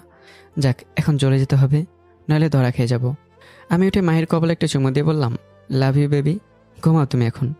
বলে যখন চলে যাব, তবে বিছানা নিচে কিসের যেন একটা আলো বেশি আসছে দেখলাম। আরে কিসে উল্টাপাল্টা ভাবছি, মাহি তো আবার ফোন ব্যবহার করে না, তাহলে ওর কাছে ফোন কীভাবে আসলো? বিষয়টার বেশি গুরুত্ব না দিয়ে জানালা দিয়ে বের হয়ে গেলাম। আমি আমার বাসায় চলে গেলাম। বাসায় গিয়ে আবারও ঘুমিয়ে গেলাম। ঘুম থেকে উঠে ফ্রেশ হয়ে ঘড়িতে দেখি 10টা বেজে গেছে। এর মাঝে দরজায় কে যেন টকটক করে শব্দ করতে লাগলো। আমি দরজা খুলতে বাবা আমার শার্টের কলার ধরে রুম থেকে বের করলো। বাবার এরকম আচরণ আমি একটু ঘাবড়ে গেলাম। এজন্য বাবার দিকে তাকিয়ে বললাম, বাবা কি হয়েছে? আপনি আমাকে এভাবে ধরে কোথায় নিয়ে যাচ্ছেন? বাবা আমার দিকে চোখ রাঙিয়ে ঠাস ঠাস করে 2টা চট দিয়ে বলল, তুই আমাদের মান সম্মান আর রাখলি না। ভেবেছিলাম আমি হয়তো ভুল করেছি, কিন্তু তাই বলে আমি বুঝতে পারছি না বাবা আমার সাথে কি করতে চাইছে। আর আমি কি বা করলাম? বাবা আমাকে টেনে বাসা থেকে বের করলো। আর বাইরে গিয়ে দেখি আমাদের উঠোনের চেয়ারম্যান মেম্বার সহ আরও অনেকজনে বসে আছে। তবে উঠোনের এক কোনায় মাহি আর ওর বাবা মা বসে আছে। আমি বুঝতে পারছি না এখানে কি হচ্ছে, আর আমাকে এখানে কেন এবার নিয়ে আসলো। আমার অপরাধী বা কি? আমি আপুর দিকে তাকিয়ে ইশারা করে বললাম, আপু, আমি কেমন করেছি যার কারণে আমার বাবা আমাকে এখানে ধরে নিয়ে আসলো? আপু শুধু ইশারা করে বলল, যা করেছি তোর গার্লফ্রেন্ড মাহি। বাবা আমাকে ধরে সবার সামনে বসিয়ে দিল। আমি সবার সামনে বললাম, বাবা, আমার অপরাধ কি? আমি কেমন করেছি যার কারণে আপনি আমাকে এভাবে ধরে নিয়ে আসলেন? আমার কথা শুনে বাবা যে আমাকে মারতে আসবে, তখন একজন মুরব্বী বাবাকে ধরে বলল, বিষয়টা আমরা দেখছি, আপনার এত উত্তেজিত হওয়ার দরকার নেই। চেয়ারম্যান সাহেব মাহিকে বলল, মা, ও কি করেছে না করেছে প্রমাণ না দেখলে বিশ্বাস করবে না। আমরা তো সবাই দেখেছি ও তোমার সাথে কি কি করেছে। এখন ওকে একটু দেখতে দাও নিজ চোখে। চেয়ারম্যানের কথা শুনে মাহি এলো না। মাহি চুপচাপ বসে আছে। মাহির আম্মু চোখ বড় বড় করে আমার দিকে রাগী দৃষ্টিতে তাকিয়ে চেয়ার থেকে উঠে আমার কাছে এসে শুধু বলল, আমার মেয়ে বোকা বলেই তোরে কিছু করে নাই, নইলে আমি তোরে কেটে রেখে দিতাম। কথা বলে উনি ওনার ফোনটা আমার হাতে দিল। ফোনটা নিয়ে দেখি ওখানে একটা ভিডিও অন করা আছে। ভিডিওতে স্পষ্ট দেখা যাচ্ছে যে মাহিকে জড়িয়ে ধরে আমি ঘুমিয়ে আছি। মাঝে মাঝে ওর কপালে চুমু দিয়ে বলছি, আমার লক্ষ্মী বউটা। এসব ভিডিওতে দেখা যাচ্ছে, আর কিছু না। ভিডিওটা দেখেই আমি মাহির দিকে ফিরে তাকালাম। মাহির দিকে তাকাতে মাহি চোখ নিচু করে নিল। মাহি আমার সাথে এটা করতে পারবে? ওকে তো জাস্ট আমি একটু জড়িয়ে ধরে ঘুমিয়েছিলাম, এটাও ভিডিও করলো? যাকে এতটা ভালোবাসি সে কি আমার কবর খুললো যাতে আমি তাড়াতাড়ি মারা যেতে পারি? মাহির আম্মু ফোনটা নিয়ে তিনি তার জায়গায় চলে গেল। মেম্বার সাহেব বলল, এই বিষয়টা কি শুধু জড়িয়ে ধরার মাঝে ছিল নাকি আরো অন্য কিছু হয়েছে? মাহি, মা, তুমি কিছু বলো। মেম্বারের কথা শুনে মাহি দাঁড়িয়ে মাথা নিচু করে বলল, রাতে আমি পড়তেছিলাম, হঠাৎ করে এই ছেলে জানলা দিয়ে আমার রুমে ঢুকে পড়ে। আমি তো ভয় পেয়ে গেছিলাম, কি করব তখন তাই চিন্তা করছিলাম। কিন্তু এই ছেলে বলে, আমি তোমার সাথে এখানে কিছু করতে আসিনি, আমি তোমাকে ভালোবাসি, এজন্য শুধু তোমাকে জড়িয়ে ধরে এক রাত ঘুমাবো, আর কিছু না। আর যদি আমার কথা না শোনো তাহলে মনে মনে তুমি যেটা অনুমান করলে যে আমি এখানে তোমার সাথে কি করতে এসেছি, পরে সেটাই করব। আর যদি কোনো কারণে সন্তান হয় তাহলে বাবার পরিচয় দিতে পারবে না। আমি ভয় পেয়ে গিয়েছিলাম, অন্তত সম্মান যদি বাজে তাহলে না হয় ওর সাথে থাকতাম, কিন্তু ও শুধু আমাকে জড়িয়ে ধরে ঘুমিয়েছে, অন্য কিছুই না। কথা বলেই মাহি বসে গেল। আমার চোখ দিয়ে টপ টপ করে পানি পড়ছে। যাকে আমি এতটা ভালোবাসি শেষকে এই কথাগুলো বলতে পারলো কিভাবে? আমি ভাবতাম হয়তো রাগের কারণে আমার সাথে কথা বলা বন্ধ করে দেবে, কিন্তু এমন কিছু যে করবে এটা আমার ধারণার বাইরে। আমার আজকে এতটাই কষ্ট হচ্ছে যেটা বলার বাইরে। মেম্বার সাহেব আমাকে আবার বলল, অপরাধ করে কান্না করলে কি হবে? আর তুমি কি এই মেয়েকে আগে থেকে চিনতে? মাহির সাথে আমার ফোনে অনেক পিক আছে, ইচ্ছে করলে আমি সেগুলো দেখাতে পারি, কিন্তু মাহি আমার সাথে কেন এমনটা করলো? আমার অপরাধী বা কী ছিল? আজকে তো আমি কোনো অপরাধ করিনি, এরপরেও কেন? মেম্বার সাহেবের প্রশ্নের উত্তর আমি শুধু এতটুকুই বললাম, এই মেয়ে যে কথাগুলো বলল সব সত্যি। আজকে ও যদি বলতো ওর জন্য আমি 1000টা খুন করছি, তাহলে মনে করবেন সেটাও আমি করেছি। দূর থেকে আপু বলল, লাদেন, তুই এসব কি বলছিস? আর মাহিকে তো... আমি আপুকে বললাম, আপু তুই কোনো কথা বলিস না, ওনারা আছেন, ওনারা আমার বিচার করবেন। চেয়ারম্যান সাহেব আমার দিকে তাকিয়ে বলল, তুমি পড়ালেখা জানা শিক্ষিত মানুষ, এই এলাকার সবাই জানি তুমি কতটা ভালো একটা ছেলে, কিন্তু এইরকম যে কিছু করবে এটা আমরা তোমার থেকে আশা করি নাই। অপরাধ করেছো যেহেতু শাস্তি তো পেতেই হবে। ওরা থানায় নারী নির্যাতন মামলা করতে গিয়েছিল, আমরা আটকে নিয়ে আসছি। এখন আমার কথা হলো, তোমাকে 1 বছরের জন্য এই এলাকা থেকে বরখাস্ত করা হলো। এই 1 বছর তুমি আমাদের এলাকায় কি আমাদের থানার ভিতরে আসতে পারবে না। যদি দেখি তো আমার লোকজন অন্যভাবে তোমার বিচার করবে। চেয়ারম্যান সাহেবের কথা শুনে সবাই খুশি হয়ে বলল, ঠিক, আমরাও এটাই চাই। অপরাধ করেছে যেহেতু শাস্তি তো পেতেই হবে। পাশ থেকে আম্মু এসে চেয়ারম্যান সাহেবকে অনেক অনুরোধ করেছে, কিন্তু উনি ওনার কথা থেকে নড়চড় হবেন না। পরিশেষে আমাকে বলল, তোমার কোনো মতামত আছে কি? আমরা চেয়েছিলাম তোমাকে জুতার মালা দিয়ে পুরো গ্রাম ঘোরাবো, কিন্তু তুমি শিক্ষিত মানুষ, এই জন্য এই সম্মানটা পেলে। এখন যদি তোমার কিছু বলার থাকে বলতে পারো। আমি চোখের পানি মুছলাম। আপনি যা বলবেন আমি সেটা মানতে বাধ্য।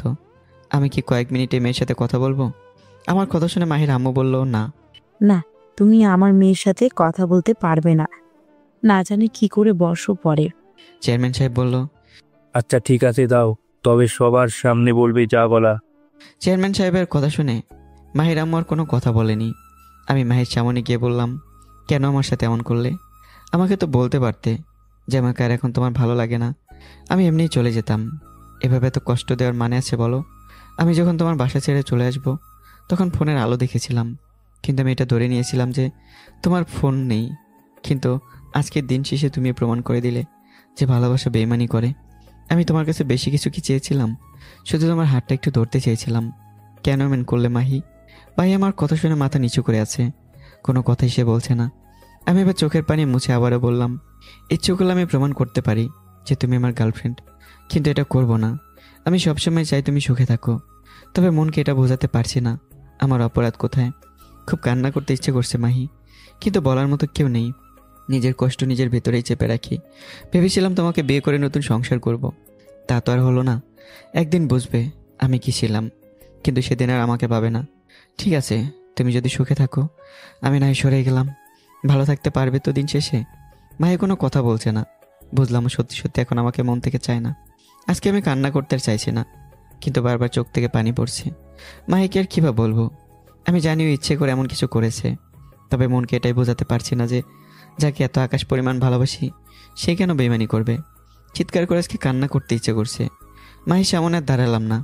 আপু সামনে গিয়ে বললাম, আমার কাগজের ফাইলটা একটু এনে দিবি? আপু আমাকে জড়িয়ে ধরে বলল, কেন ও এমন করলো? কি অপরাধ ছিল তোর? তুই তোর ফোনের পিকগুলো দেখা যে ও তোর গার্লফ্রেন্ড হয়। আপুকে ছেড়ে আবার বললাম, মাঝে মাঝে নিচে খারাপ হবে জেনেও সরে যেতে হয়, যেন কাছের মানুষ সুখে থাকে। ওই যে কথায় আছে না, ভালোবাসি বললেই কি আর ভালোবাসা হয়? তবে আমার খুব কষ্ট হচ্ছে রে আপু। ও কেন এমন করলো? আমি কোন জায়গায় অপরাধ করেছি?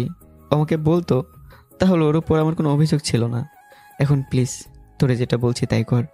আমার কথা শুনে আপু বাসার ভেতর চলে গেল। আপু যেতে আম্মুর দিকে তাকিয়ে বললাম, কি বলেছিলাম আম্মু? একদিন চলে যাব, পাবে না আমাকে। আর আজকে সত্যি সত্যি চলে যাচ্ছি। আমার কেন জানি মনে হয় এ বাসায় থাকলে আমার দম বন্ধ হয়ে যায়। নিজের কষ্টের কথাগুলো কারোর সাথে প্রকাশ করতে পারি না আম্মু। যাকে নিজের জীবনের চেয়ে বেশি চাইলাম, আজকে সে প্রমাণ করলো যে ভালোবাসা বলতে কোনো শব্দ নেই। হায় রে দুনিয়া। আপু ভিতর থেকে এসেই ফাইলটা আমার হাতে দিয়ে বলল, কোথায় চাপি? আমি ফোন থেকে সব কিছু খুলে আপুর হাতে দিলাম।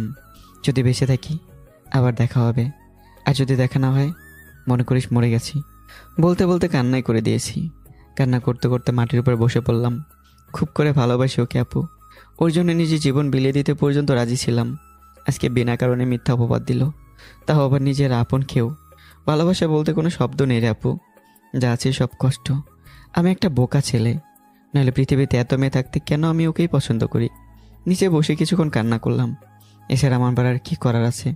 সব শেষে দাঁড়িয়ে চোখের পানি মুছে মেম্বার সাহেবকে বললাম, চলে যাচ্ছি, আর আপনারা যা বলবেন আমি তো অক্ষরে অক্ষরে পালন করব।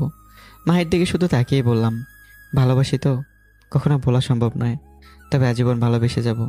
হঠাৎ করে আম্মু এসে আমার হাত ধরে বলল, বাবা তোর সাথে আমাকে নিয়ে যা তো, তুই যাস না। আমি আম্মুর কপালে চুমু দিলাম। আম্মু, বাবার সম্মান যাক এটা আমি চাই না। ওদের হাতে প্রমাণ আছে আম্মু, তবে আমি ওর কাছ থেকে এটা কখনো আশা করিনি। যাক ভালোই হয়েছে, যদি একটু কষ্ট হবে তবে সব কিছু ঠিকঠাক করে নেব। আমি এই কথা বলে আম্মুর হাত ছেড়ে সামনের দিকে হেঁটে যেতে লাগলাম। কখনো চিন্তা করিনি এই একটু সামান্য বিষয়ের জন্য আমাকে এতটা অপমানিত হতে হবে। যাক, কারোর ওপর আমার কোনো অভিযোগ নেই। তবে মাহি আমার দিকে একটিবার তাকিয়ে বলতো, সব কিছু আমি আমার বাবা মায়ের জন্য করেছি, তুমি কখনো আমার সামনে আসবে না, তাহলে তো আমি আর সামনেই যেতাম না কখনো। কিন্তু ও যে আজকে আমার সাথে এমন কিছু করবে এটা আমি চিন্তাও করতে পারিনি। যাক, এখন আমার ঠিকানা ধরে যেতে থাকি, দেখি কোথায় যাওয়া যায়।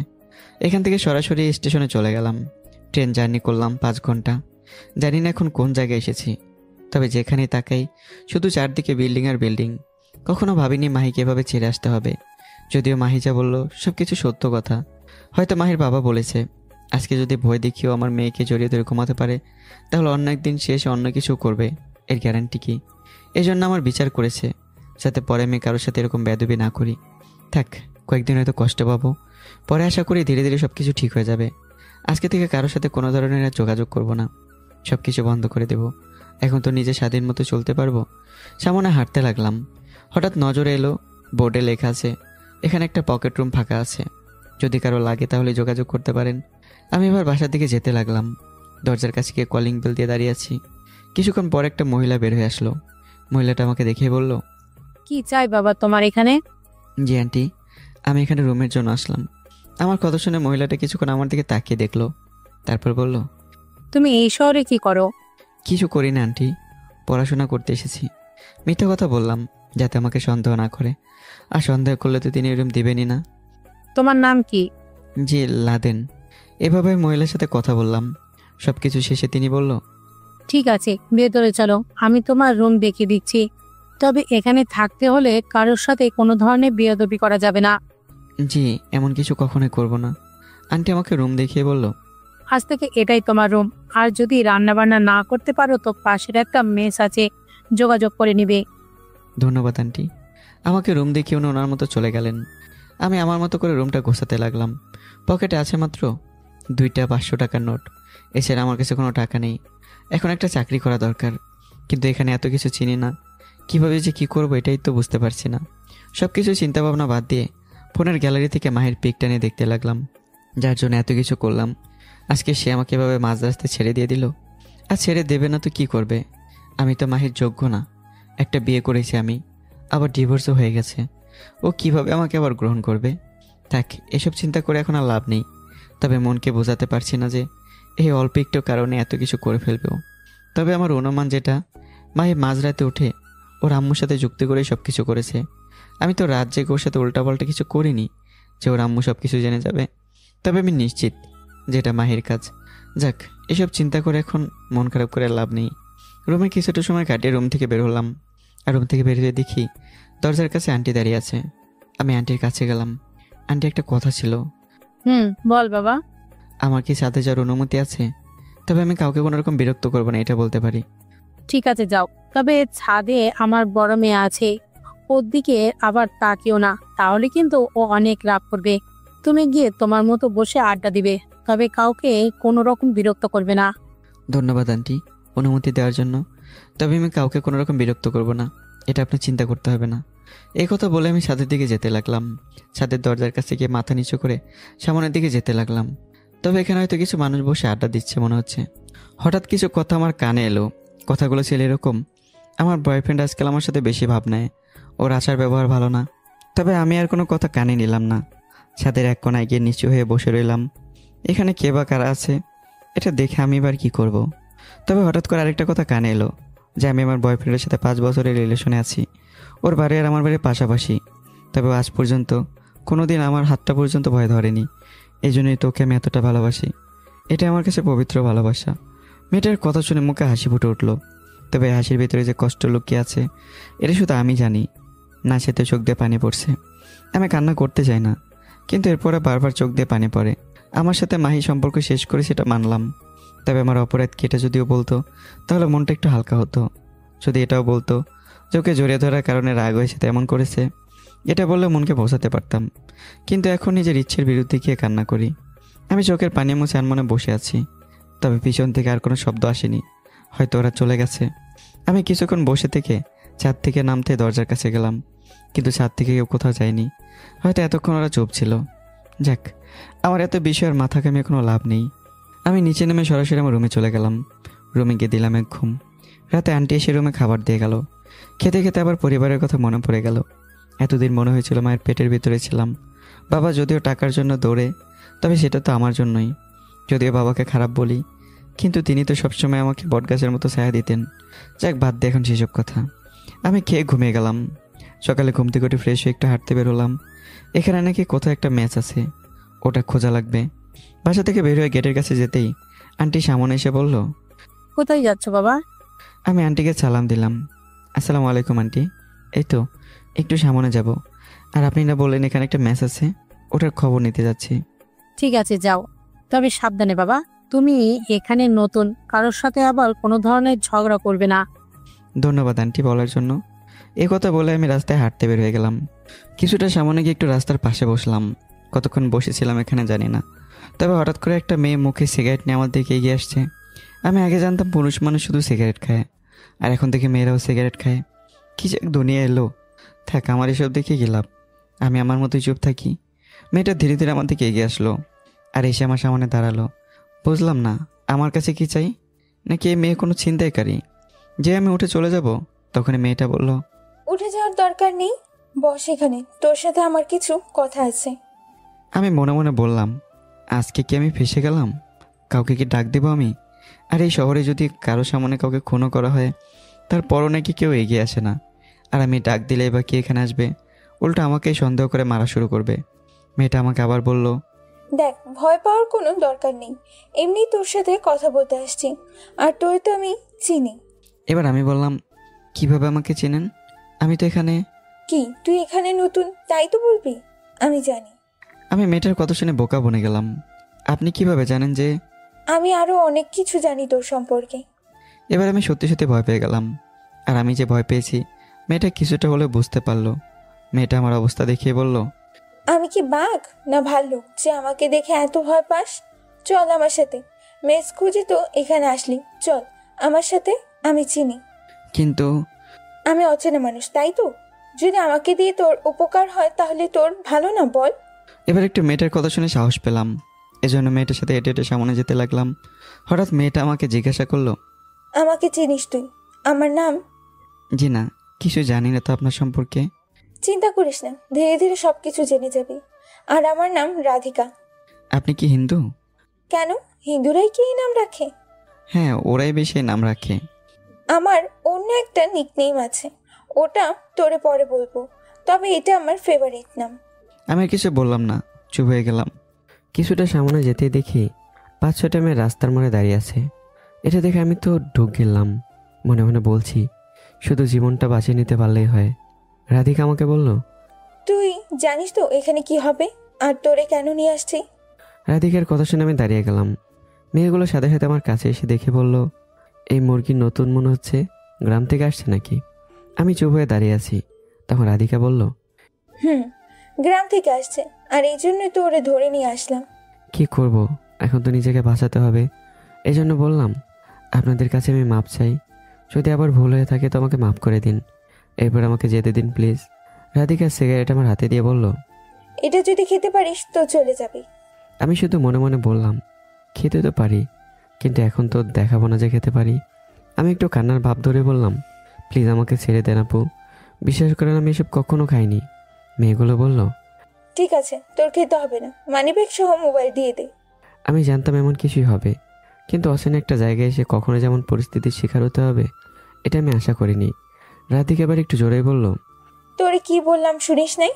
আমি ভয় পেয়ে পকেট থেকে মোবাইলটা বের করে দিলাম আর বললাম, আমি এখানে নতুন এসেছি, আমার কাছে তো টাকা নেই, 1000-এর মতো আছে, বাসা ভাড়া দিতে হবে, প্লিজ আমাকে ছেড়ে দিন, আমি আর কখনো আপনাদের সামনে পড়বো না। মেয়েগুলো আমার কথা না শুনে আমার পকেট থেকে টাকাগুলো বের করে নিল। আমি শুধু মাথা নিচু করেই বললাম, আপনাদের কাজ আপনারা করে ফেললেন। জানেন, মানুষ কখন মৃত্যুর পথ বেছে নেয়, যখন দেখে তার চারপাশে সব কিছু অন্ধকার। আজকে টাকা না, অন্য কিছু যদি থাকতো আমি দিয়ে দিতাম, শুধু আত্মহত্যা অপরাধ বলে বেঁচে আছি, নইলে কোন দিন যে মরে যেতাম। আর সরি আপু, আপনাদেরকে এসব বলার জন্য।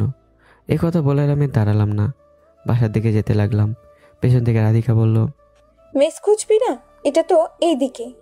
আমি এদের কথা শুনে দাঁড়ালাম না, নইলে শরীরে যা কিছু আছে সব কিছু খুলে রেখে দেবে। একটু দূরে যেতেই মেয়েগুলো আবার আমার সামনে এসে বলল, এই ছেলে এত রাগ কেন তোর বলতো? আর এভাবে মেয়েদের মতো কান্না করিস কেন বল? আমি কান্না করছি আবার ওদের কে বলল? রাধিকা আমার হাত ধরে বলল, চল আমার সাথে। আর ওর বান্ধবীদের উদ্দেশ্য করে বলল, তোরা চলে যা, বিকেলে বাসায় আসবি, আড্ডা দেবো। আচ্ছা বলে চলে গেল আর বলল, ওর ভালো করে যত্ন নিবি। রাধিকা শুধু একটা হাসি দিল। আমি বুঝলাম এই মেয়ে কি চায় আমার কাছে।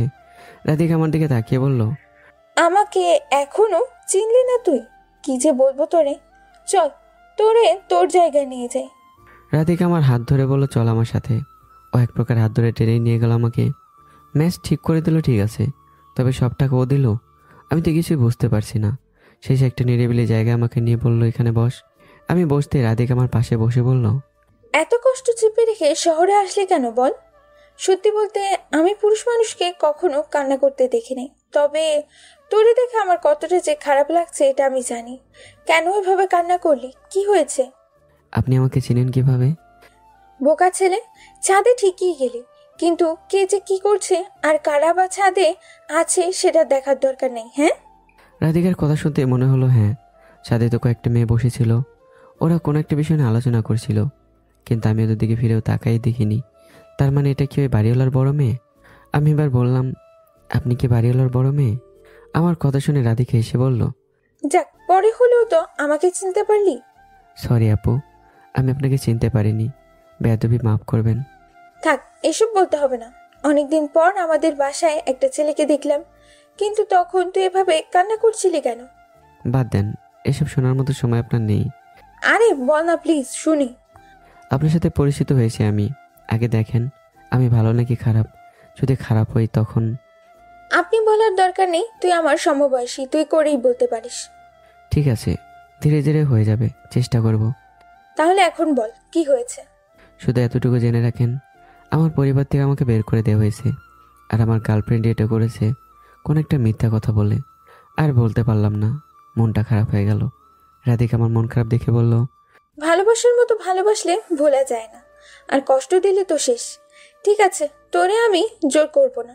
তোর যদি ইচ্ছে হয় বলতে পারিস তো বলবি। নে তোর টাকাগুলো। না না থাক, দরকার নেই। মেয়েটা আমার টাকার সাথে কিছু টাকা যোগ করে পকেটে ঢুকিয়ে বলল, সবাই খারাপ হয় না, আমাকে দেখে যতটা খারাপ মনে হয় আমি কিন্তু ততটাও খারাপ নয়। সরি বলছি তো, আমি জানতাম না যে আপনি বাড়িওয়ালার মেয়ে। জানলে কি। বাদ দে এখন, চল বাসায় যাই। বাসার দিকে যেতে যেতে রাধিকা বলল, চাকরি বাকরি আছে কি তোর? দেখি, কালকে থেকে খোঁজা লাগবে কোনো চাকরি।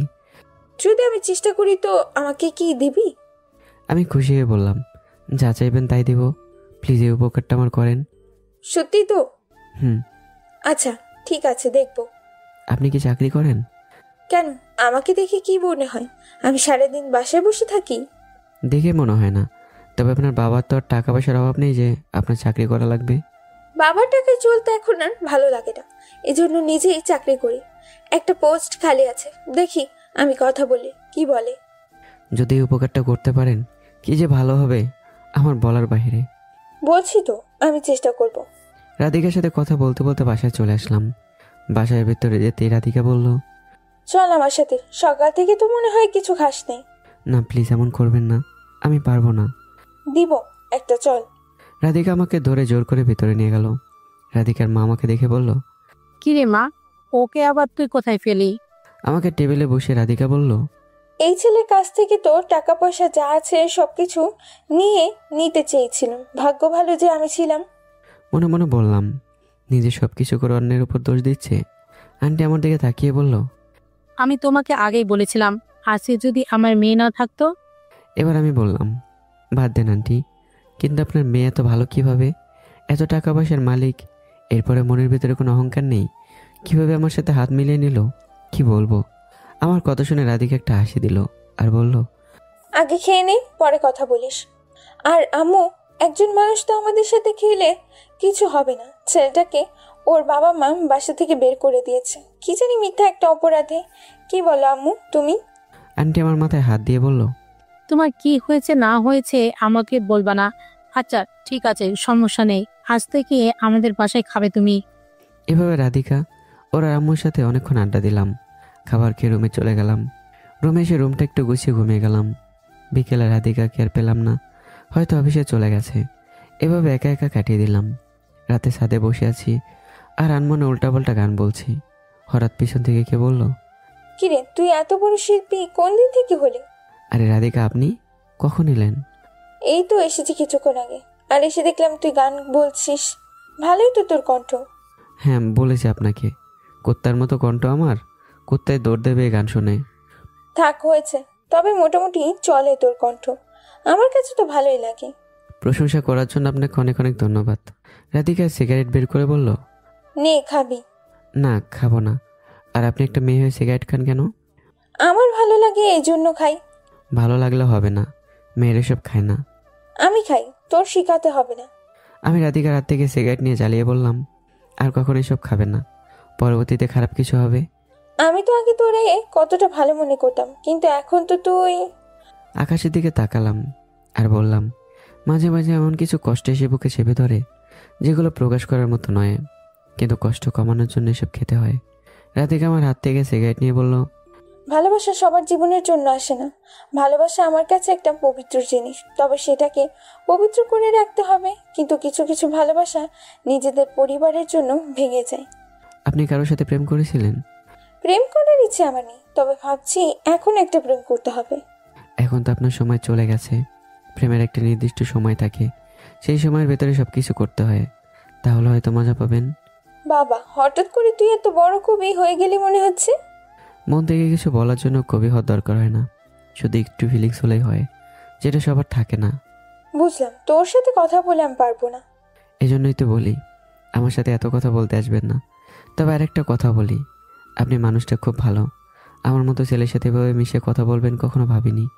আমরা সবাই মানুষ, কে ধনী আর কে গরিব, এই নিয়ে কোনো তফাৎ করলে হবে বল? রাধিকার কথা শুনে শুধুই বললাম, ইস, আফসোস, যদি সবাই এটা বুঝতো তাহলে দেশের অহংকার থাকতো না। আচ্ছা বাদ দে, আর তোর জন্য একটা খবর আছে। বলেন। কালকে আমি কল দিলে অফিসে যাবি, আমি কথা বলে রাখছি। আপনার হাতটা ধরবো?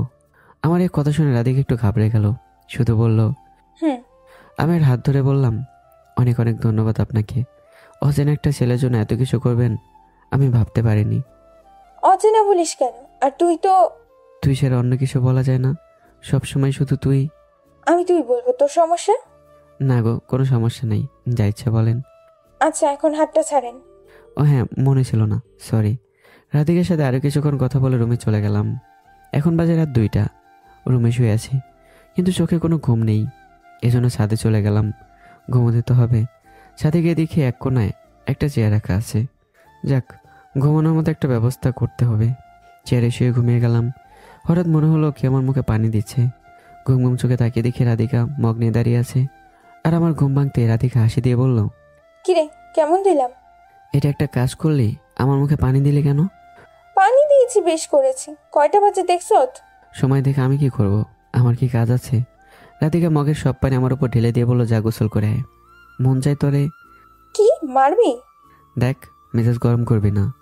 ভাই, তোর সাথে কথা বলে সময় নষ্ট করতে পারবো না। এখন গিয়ে রেডি হ, অফিসে যেতে হবে।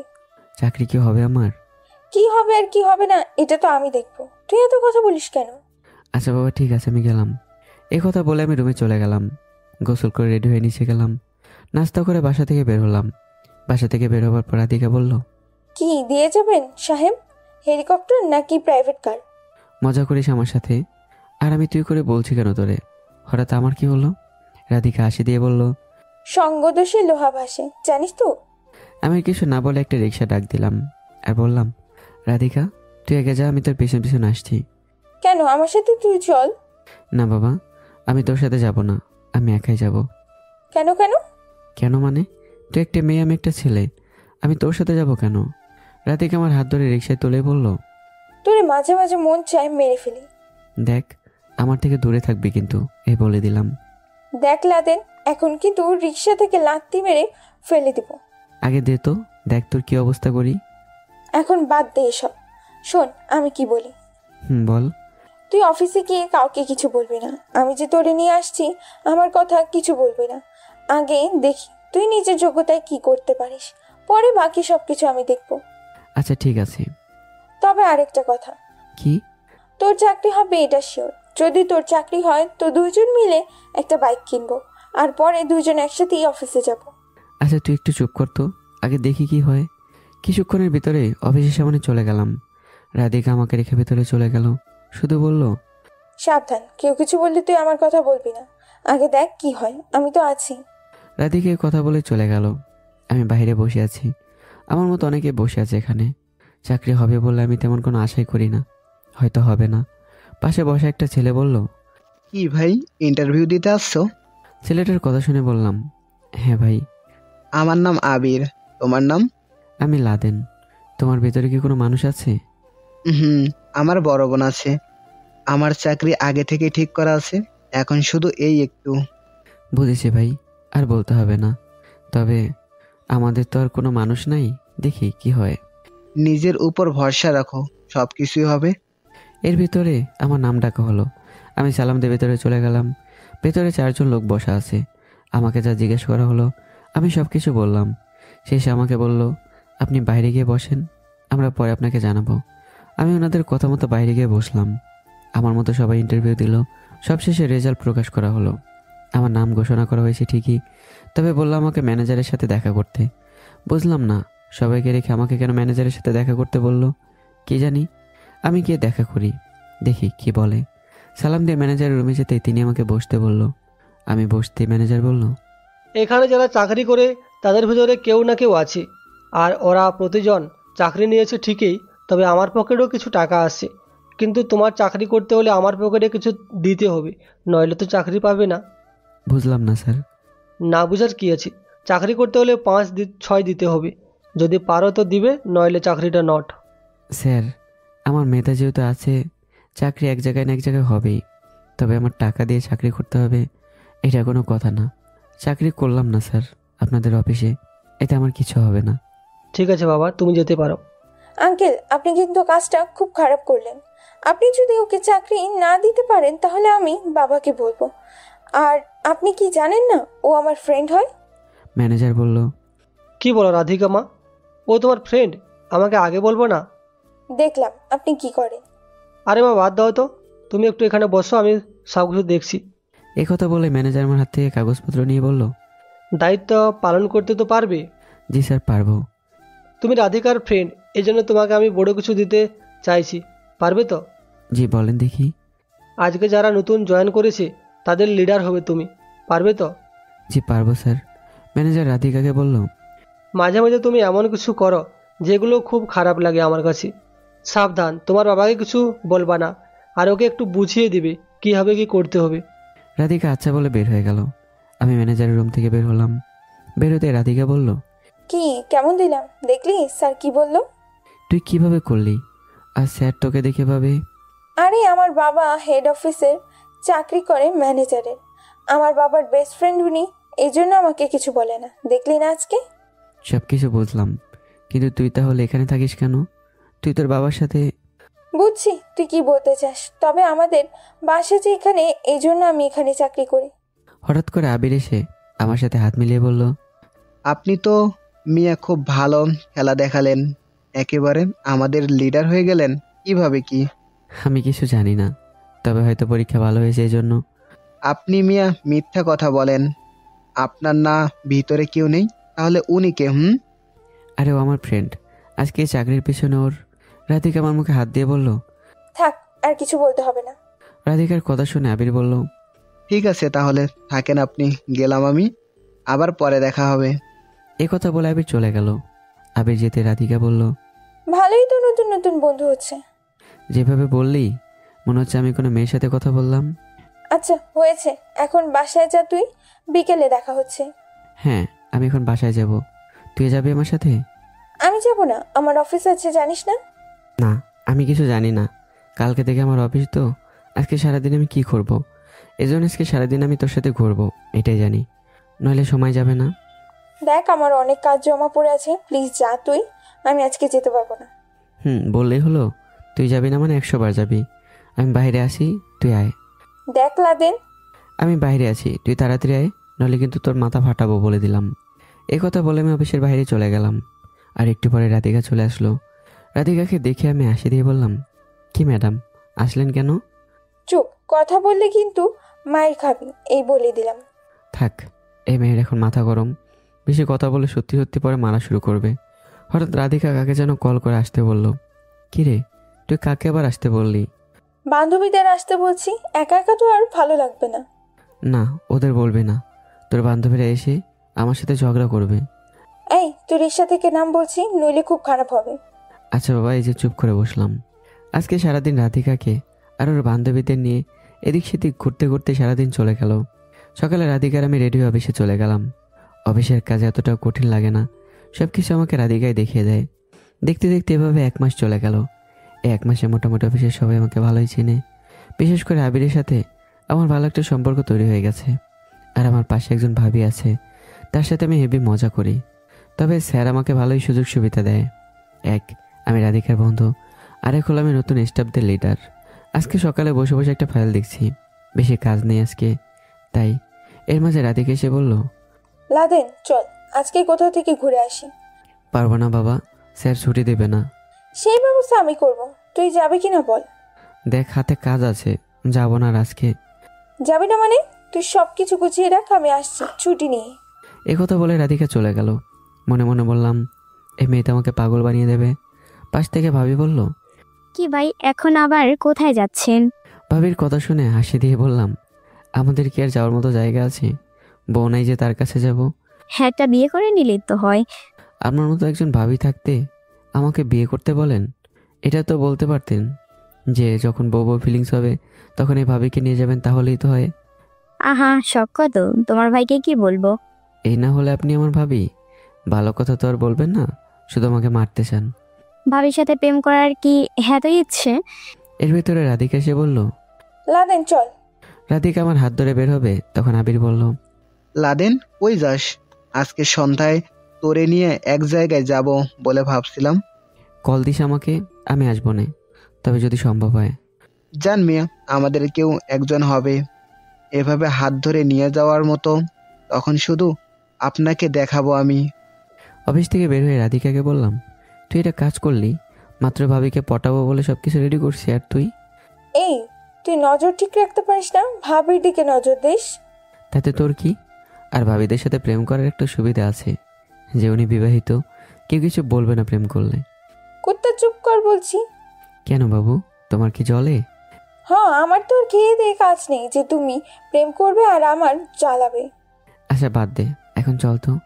একটা রিক্সা ডাক দিলাম, তখন রাধিকা বলল, আজকে পার্কে যাই, কি বলিস? তোর যেখানে ভালো লাগে চল, আমি তোরে না করছি বল? না করবি কেন? না করলে তোরে মেরে ফেলবো। একথা বলে রাধিকা একটা সিগারেট জ্বালিয়ে বলল, খাবি? তোরে কতবার বলছি রাস্তায় কোনো সিগারেট খাবি না তুই। আমার ভালো লাগে এই জন্য খাই আমি, তোর কোনো সমস্যা? দেখ, তুই আমার বান্ধবী, আমি থাকতে তোর কিছু হবে এটা আমি দেখতে পারবো না। তাহলে তুই খাস কেন? আমি তো মাঝে মাঝে খাই, আর আমি ছেলে মানুষ, খেলেও কিছু হবে না। দেখ, এত যুক্তি দেখাবি না কিন্তু। রাধিকার হাত থেকে সিগারেট নিয়ে নিচে ফেলে বললাম, আমার সামনে খাবি না, নাহলে খবর আছে। রাধিকাকে নিয়ে একটা পার্কের ভেতর চলে গেলাম। ভেতরে গিয়ে দাঁড়িয়ে ফুচকা খাচ্ছি, হঠাৎ নজর গেল একটা মেয়ের ওপর। মেয়েটাকে আমার কেমন যেন চেনা চেনা লাগছে, তবে সন্দেহের কারণে মেয়েটাকে দেখতে খুব ইচ্ছে হচ্ছে। মেয়েটাকে দেখতে সামনের দিকে হাঁটতে লাগলাম। পেছন থেকে রাধিকা বলল, এই, আমাকে ফেলে কোথায় যাস দাঁড়া বলছি। আমি আমার মতো সামনে যেতে লাগলাম, আর মেয়েটার সামনে গিয়ে আমি তো বোকা বনে গেলাম। এটা আমার গার্লফ্রেন্ড মাহি, যাকে আমি এতটা ভালোবাসতাম, যার জন্য একসময় আমি সব কিছু করতে রাজি ছিলাম। আর আজকে সেখানে একটা ছেলের হাত ধরে বসে আছে। এটা দেখে তো আমার কলিজা ফেটে যাচ্ছে। ও কিভাবে আমার সাথে এমনটা করতে পারলো? দাঁড়ানো অবস্থায় আমার চোখ দিয়ে টপ টপ করে পানি পড়ছে। এতদিন পর কাছের মানুষটাকে দেখলাম, তারপর কোন একটা ছেলের হাত ধরে আছে। হঠাৎ করে মাহি উপরে তাকিয়ে দেখে যে আমি, আর ও তো আমাকে দেখে মাথা নিচু করে নিল। হয়তো আমাকে এখানে দেখতে চায়নি, ও চায় না আমি ওর পেছনে ঘুরি। রাধিকা আমার কাছে এসে বলল, কি হলো লাদেন তোর? হঠাৎ করে এইভাবে কান্না করছিস কেন? আমি আর কিছু বললাম না, চোখের পানি মুছে পার্ক থেকে বেরোতে লাগলাম। পার্ক থেকে বের হওয়ার আগে কয়েকবার পিছনে তাকালাম, তাকে দেখে মাহি এখনও ছেলেটার হাত ধরে আছে। এখানে থাকলে আমি এসব সহ্য করতে পারবো না, এজন্য রিক্সা উঠে গেলাম। আমার পাশে রাধিকা বসে আছে। আমার পাশে রাধিকা বসে বলল, কি হয়েছে লাদেন তোর? আমি কিছু বললাম না, চুপচাপ বসেই আছি। রাধিকা আবার বলল, এটা কি সেই মেয়ে যার কারণে তুই বাড়ি ছেনা? হ্যাঁ, এটাই আমার গার্লফ্রেন্ড ছিল। কিন্তু ও তো একটা ছেলের হাত। তোরে বলছি বলতে আমার কি চোখ নাই যে আমি দেখিনি? রাধিকা আমার হাত ধরে বলল, তার মানে এখনো ওর জন্য ভালোবাসা আছে তোর মনে? ভালোবাসা আছে না, এটাকে ভালোবাসা বলে না। ওদের মধ্যে কিছু নষ্ট মেয়েদের জন্য কষ্ট পাই আমরা। ওর জন্য এখন শুধু ঘৃণা জমানো আছে আমার মনে। আমি কি ওরে কম ভালোবাসতাম বল? রাধিকা আমার মাথায় হাত দিয়ে বলল, প্লিজ তুই কান্না করিস না। তুই না বললি ওরে তুই ঘৃণা করিস? কিভাবে আমার সাথে এমনটা করতে পারলো বল? আমি তোরে কিছু করিনি, শুধু একটু জোরে ধরেছিলাম। আমি তোর সাথে আর কথা বলবো না যদি এই মেয়ের কথা আর একবার বলিস। দেখ মাহি, আমার নাম রাধিকা, মাহিনা, বুঝেছি? তোর তো ওরে আবার লাগবে। চল ওই ছেলের কাছে আবার যাই, গিয়ে অনুরোধ করে বলি আমার বন্ধুর গার্লফ্রেন্ড ও, তুমি প্লিজ ওকে ছেড়ে দাও। চলো যাই। রাধিকা তুই চুপ কর, ওর কথা বলবি না। আমি বলছি না ওর কথা বলবি না, নইলে তোর মন খারাপ হবে। আচ্ছা ঠিক আছে বাবা, বলবো না। এরপরে তুই রাগ করিস না। সত্যি তো বলবি না? এমন কি চিন্তাও করবি না এই মেয়ের কথা? আচ্ছা বাবা ঠিক আছে। এখন শোন, একটা গোপন কথা বলি তোরে। হ্যাঁ বল শুনি।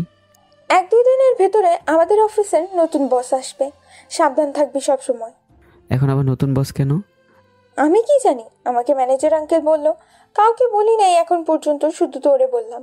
আচ্ছা বাবা ঠিক আছে। মন ভালো হয়েছে? কিছুটা। লাদেন, এখন কিন্তু আমি এই যে বাদ দিলাম এই মেয়ের কথা, যা। এই না হলে তুই আমার বন্ধু। রাধিকার সাথে কথা বলতে বলতে বাসায় চলে গেলাম। বাসায় গিয়ে ঘুমিয়ে গেলাম। ঘুম থেকে উঠে ছাদে চলে গেলাম। এমনি আজকে মনটা খারাপ মাহির জন্য। ও কিভাবে পারলো আমাকে রেখে অন্য ছেলের সাথে ঘুরতে। আমাকে একদিন পর্যন্ত বলেনি ওকে ঘুরতে নিয়ে যেতে। আরও এই শহরে এলো কীভাবে। ছাদে দাঁড়িয়ে দাঁড়িয়ে এসে ভাবছিলাম, হঠাৎ করে পিছন থেকে এমন কিছু হলো যা আমি ভাবতে পারিনি। তো বন্ধু, এরপর কী হয়েছে জানতে হলে অবশ্যই এর পরের জন্য অপেক্ষা করতে হবে। তো গল্পটা কেমন হয়েছে অবশ্যই কমেন্ট করতে বলবেন না। দেখা হচ্ছে নতুন গল্পে। ভালো থাকবেন, সুস্থ থাকবেন। আল্লাহ হাফিজ।